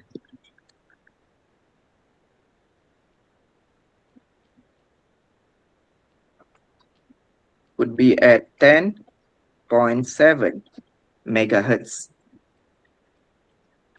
Okay. And then we pass through the band pass filter to remove the unwanted frequency. Okay. And this first IF is go through the second mixer. The second mixer will produce the second IF. Okay. FIF2, and the center would be at 455 kilohertz by standard. That means the device itself will be factory tuned so that the center of the intermediate frequency falls at frequency 10.7 megahertz and also 455 kilohertz. Okay, so this is what you should understand. Okay, and then what? Let's say I want to listen to a radio station, okay, Era FM, for example, Era FM radio station. This radio station has a frequency of 104.5 megahertz in Batu Pahat. Okay, so this when I want to listen to this radio station, I will tune my radio, my receiver, okay, at 104.5. Okay, that means I'm giving the instruction to the pre-selector, okay, to resonate at 104.5. Okay, resonate means that the pre-selector will make sure that the center frequency of the resonation is 1.104.5 megahertz. Okay, and of course we have another frequency, but center at 104.5. Okay, then it goes through the RF amplifier to amplify the amplitude, then goes to the first mixer. Okay, so the first mixer will mix the input radio frequency with the local oscillator frequency FLO1. Okay, so FLO1 will mix with the RF signal from the input, and it will produce FIF1. So how much is FLO1 actually? So assuming that I'm using a high side injection, that means FLO1 would be equal to FRF, okay, plus FIF1, okay. In this example, since I want to listen to 104.5 megahertz, so if I want to know the local oscillator frequency, I will add with the first IF center, 10.7 megahertz. Okay, so this will produce FLO1 to become how much? So if you see from here, the first LO would be 1115.2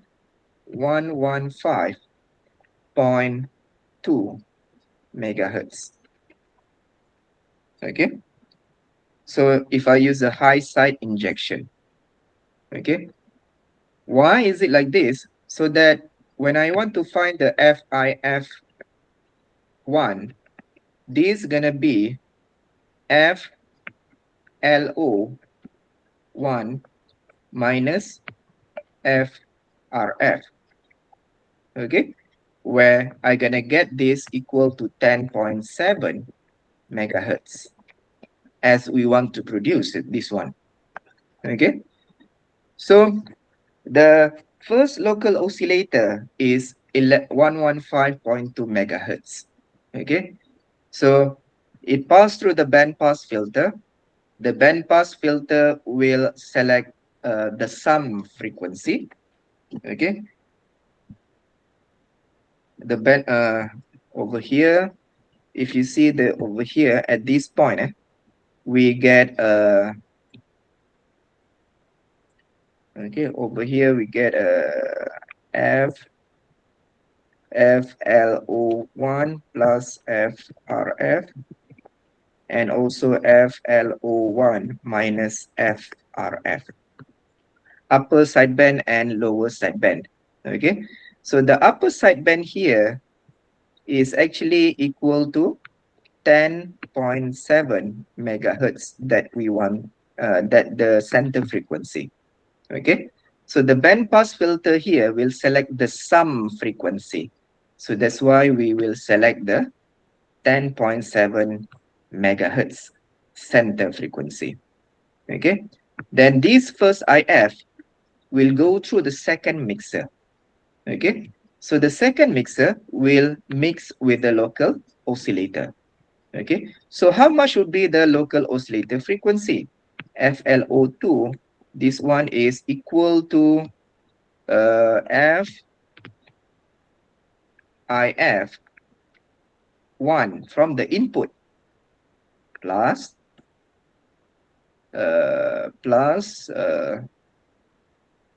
FIF2. So if you see from here, so this one, that means this is 10.7 megahertz. And we want to produce 455 kilohertz at the output center. Okay, so that means this is gonna be 11.55 megahertz. Okay, so if we use 11.55 megahertz, that means we can produce FIF1 FIF2, okay, FIF2 to become equal with FLO2 minus FIF1. Okay, so this one 11.55 megahertz, you minus with 455 kilohertz. So you're gonna get, sorry, this is 10.7. So 10.7 megahertz. So you get 455 kilohertz. Okay, center at 455 kilohertz, which is this one.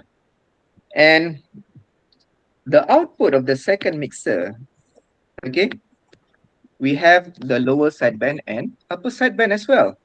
Okay, so over here, so the output of the second mixer is FLO plus IF1, FLO2 plus FIF1, and also FLO2 minus FIF2. Okay, the band pass filter will select the upper side frequency, the sum frequency. Okay, so if you see from here, the output here, FLO minus FRF. So wait.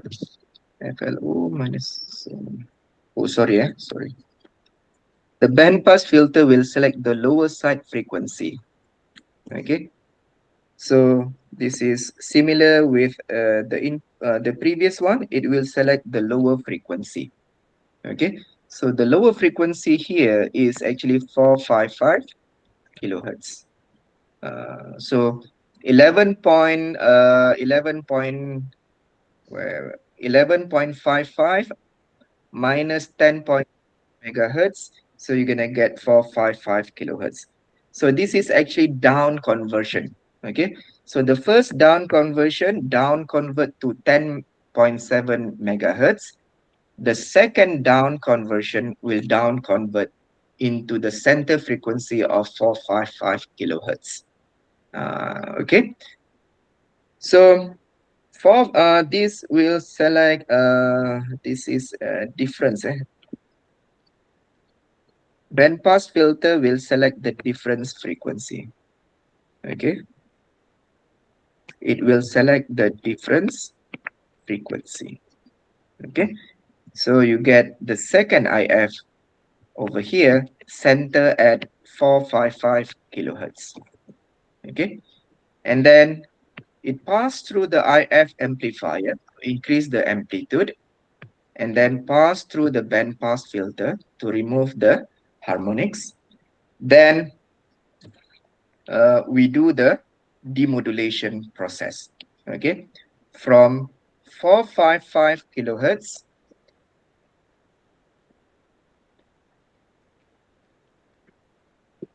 we will change into modulating signal frequency FM in the demodulator.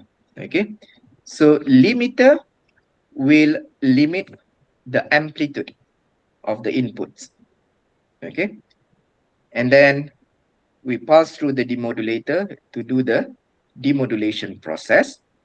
Then de-emphasis to decrease the amplitude by a certain factor. Then we amplify through the audio amplifier. Then we get the output of VMT.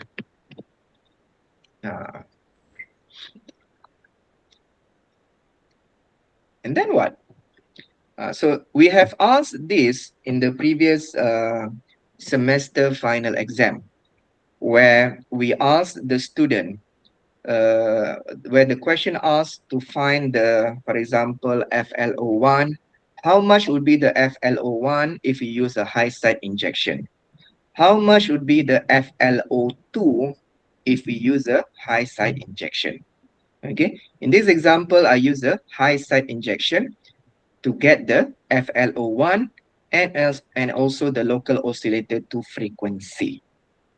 Okay, remember the output of the first mixer is FIF1 and the output of the second mixer is FIF2, which is by standard center at 10.7 megahertz.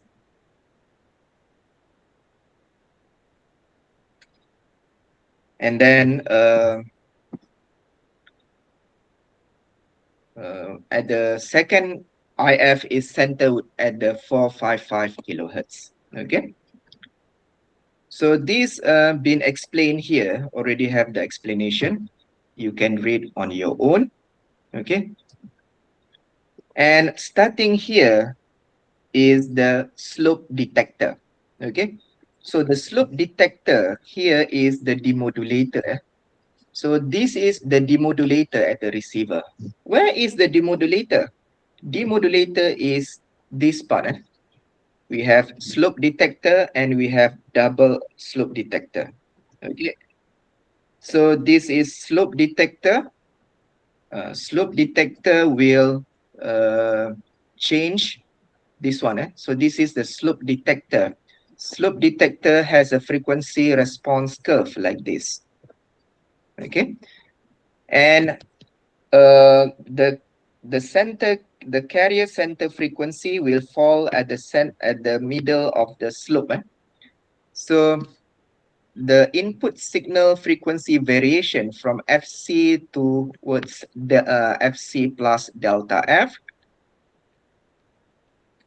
will produce output towards VM, while FC variation towards FC minus delta F will produce, okay, output with negative VM. Okay. So the frequency changes will cause amplitude changes at the output. Okay. This is the slope detector. So you can read here. And this is a balanced slope detector. Balanced slope detector is almost similar, except that at carrier frequency input, we're going to produce 0 volt at the output. And when the carrier frequency input change towards FC plus delta F, we're going to produce output with a peak amplitude of VM. And when the input frequency carrier change towards FC minus delta F, okay, so we're going to produce output amplitude minus VM. This is balanced slope detector. Okay, we have two sides, one and two sides. Two slope detector produce balanced slope detector. Okay, so you don't need to memorize. You don't need to memorize the circuit. You don't need to memorize the circuit. Okay, so the explanation is here. Okay, and the last one would be the PLL. We have seen this previously. So PLL is the most popular demodulator in the market, phase lock loop. So we have asked these questions many times in the previous semester. Okay, so the phase lock loop, okay, if I pass this, the phase lock loop has, okay, before this, maybe we should understand. This is a phase lock loop, okay, demodulator.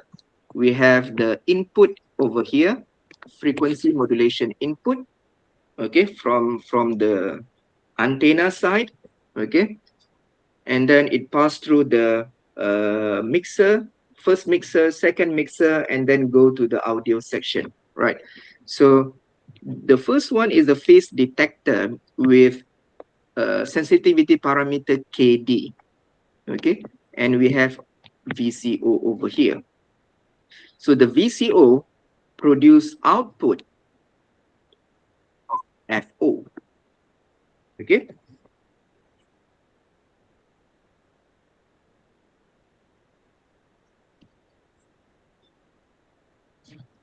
Why there are your friends? Maybe I can wait.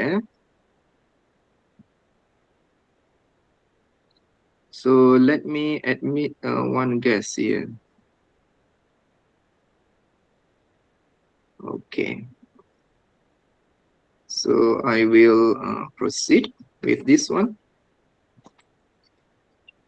So PLL will compare F input.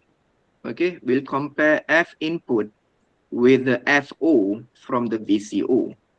So the VD over here is equal to KD multiplied with FO minus F in. Okay, so you get the output of the phase detector. So you see that phase detector will always compare the frequency of the input with the frequency output of the voltage control oscillator to get the VD. VD is a voltage. So you see that frequency difference produce voltage difference at the output of the phase detector. Okay, and then pass through the low pass filter. Okay, so low pass filter, for example, here has a transfer function of KF, for example.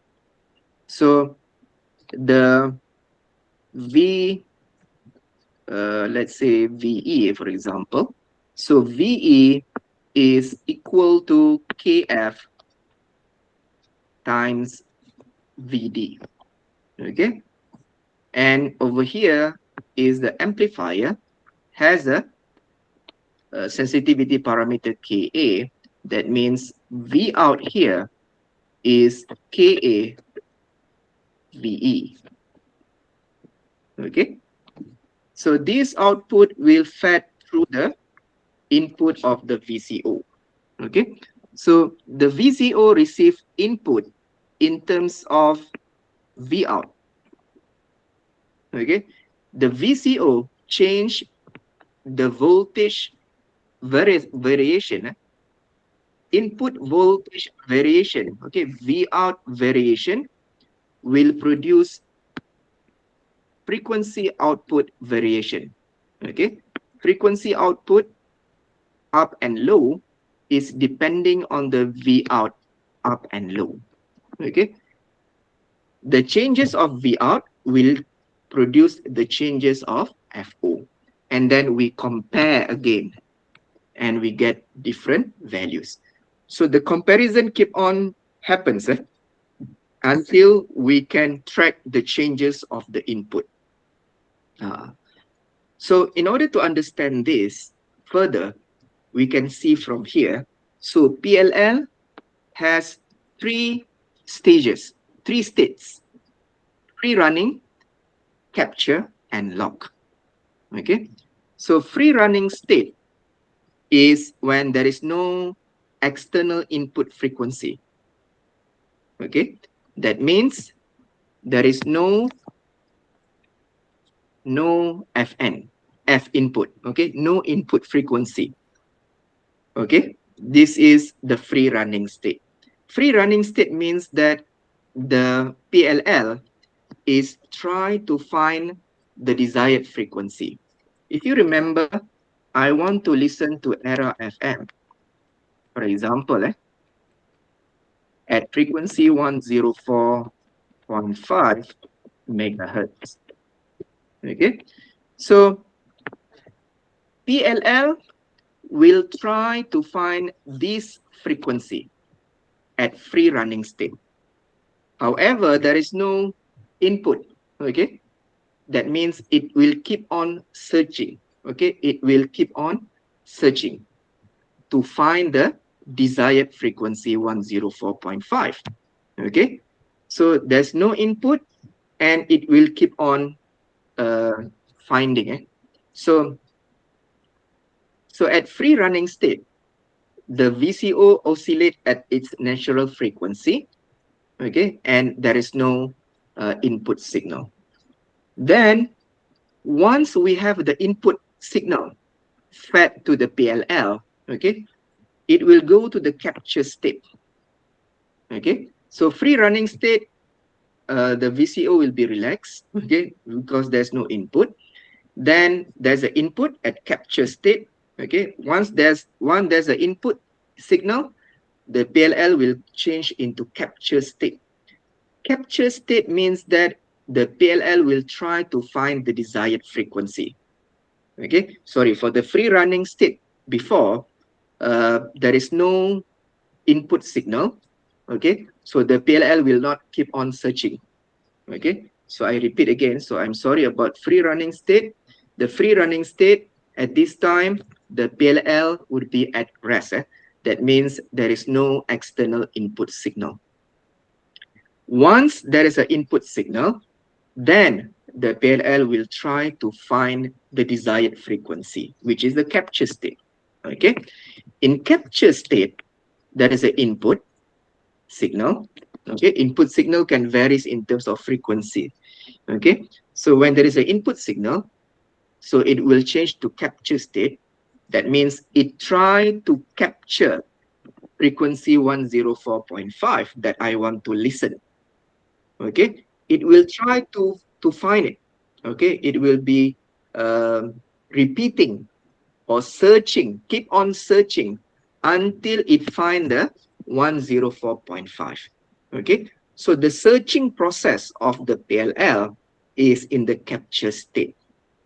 Okay, then once the PLL find the frequency that I want, 104.5 megahertz that I want to listen, it will change into lock state. Okay, that means it will lock the center frequency at 104.5 megahertz. Okay, and it will follow the changes, okay, from center frequency until low frequency until the high frequency. So it will lock at center 104.5 and it will track the changes, okay, until FC minus delta F over here, and then FC plus delta F, the upper side frequency. So it will lock at center 104.5, the frequency that I want to listen.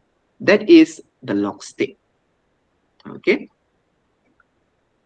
So the rest I already explained. Super heterodyne, this is the previous one. Super heterodyne receiver is actually this one. Okay, this is the super heterodyne receiver with double conversion. Okay, this is also known as Armstrong FM receiver. Okay, so the explanation already been given here.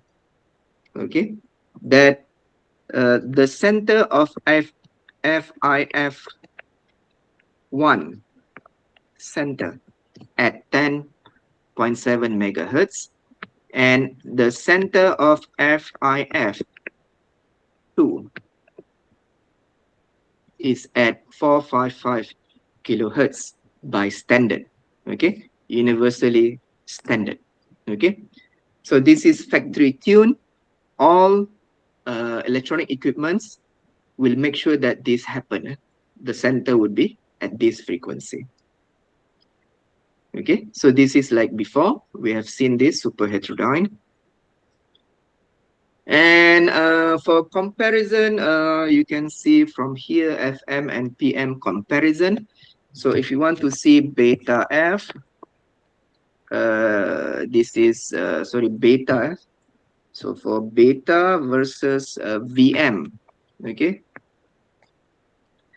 So if you remember beta f is equal to kf Vm over Fm, while beta P is equal to Kp Vm. So that means the higher the Vm, the higher would be the modulation index for both, okay, Fm and Pm. And then if you see the second graph, beta versus Fm, modulating signal frequency. For Pm, regardless of how big or how small is your modulating signal frequency, it will not disturb the beta P. Beta P will remain the same. However, for beta F will be reduced if the modulating signal frequency increased. Okay? And then what? Delta theta is equal to Kp Vm. Okay, the higher the modulating signal amplitude, the higher would be the delta F. Okay, and for delta theta. Okay, delta F is equal to if you remember, delta F is equal to Kf Vm. Okay, so the higher the modulating signal amplitude, the higher would be the delta F. This is the comparison. Okay, so you can read this on your own. This is several advantages of FM compared to double sideband full carrier.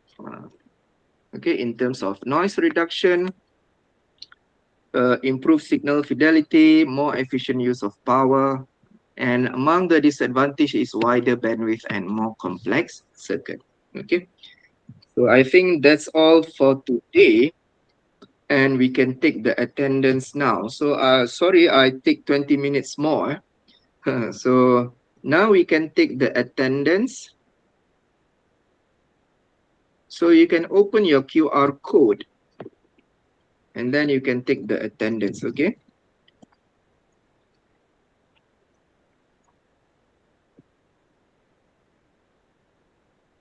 So, okay, so open your QR code reader. You can take the attendance.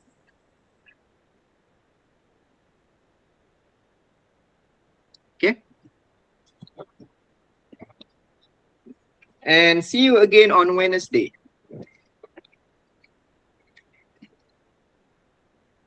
Thank you, Doctor. Okay, welcome. Thank you. Okay, welcome. Thank you, Dada. Okay, welcome. I will share the slide in the WhatsApp group later, so don't worry.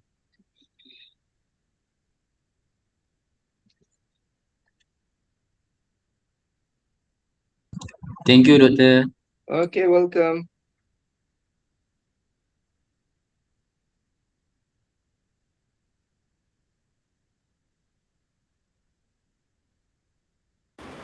Thank you, Doctor. Okay, welcome.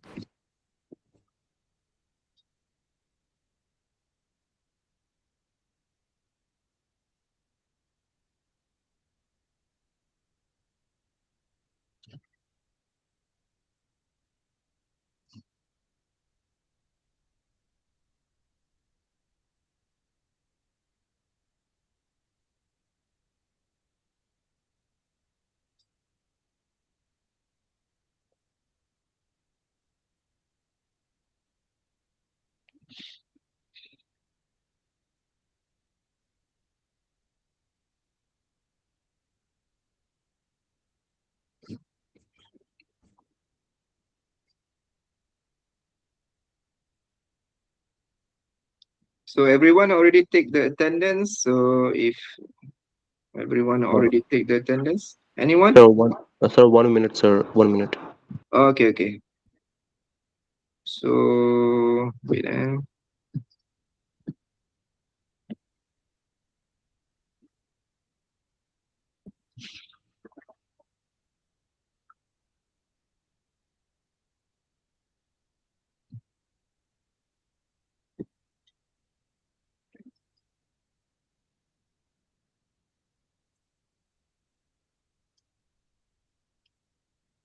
Any more?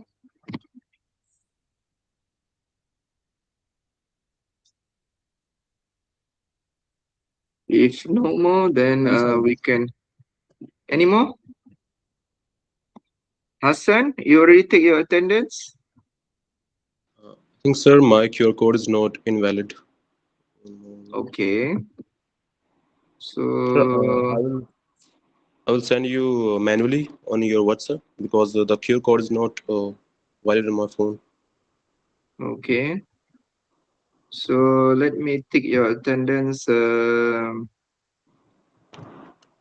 Hassan, 2500. also, sir. Hassan, and then Yes, Muhammad sir. Iqbal. sama Ikwan. Okay, Ikwan, done. Any more? Kali tak ada. Any more? If no more, then that's all for today. See you again later. Okay, sir. Thank you, sir. Okay, bye-bye.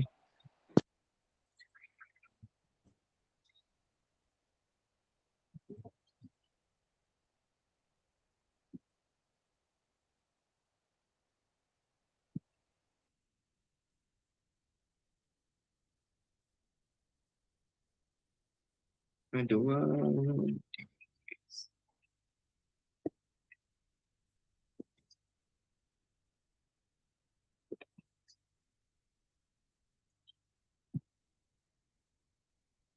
Dua di yes.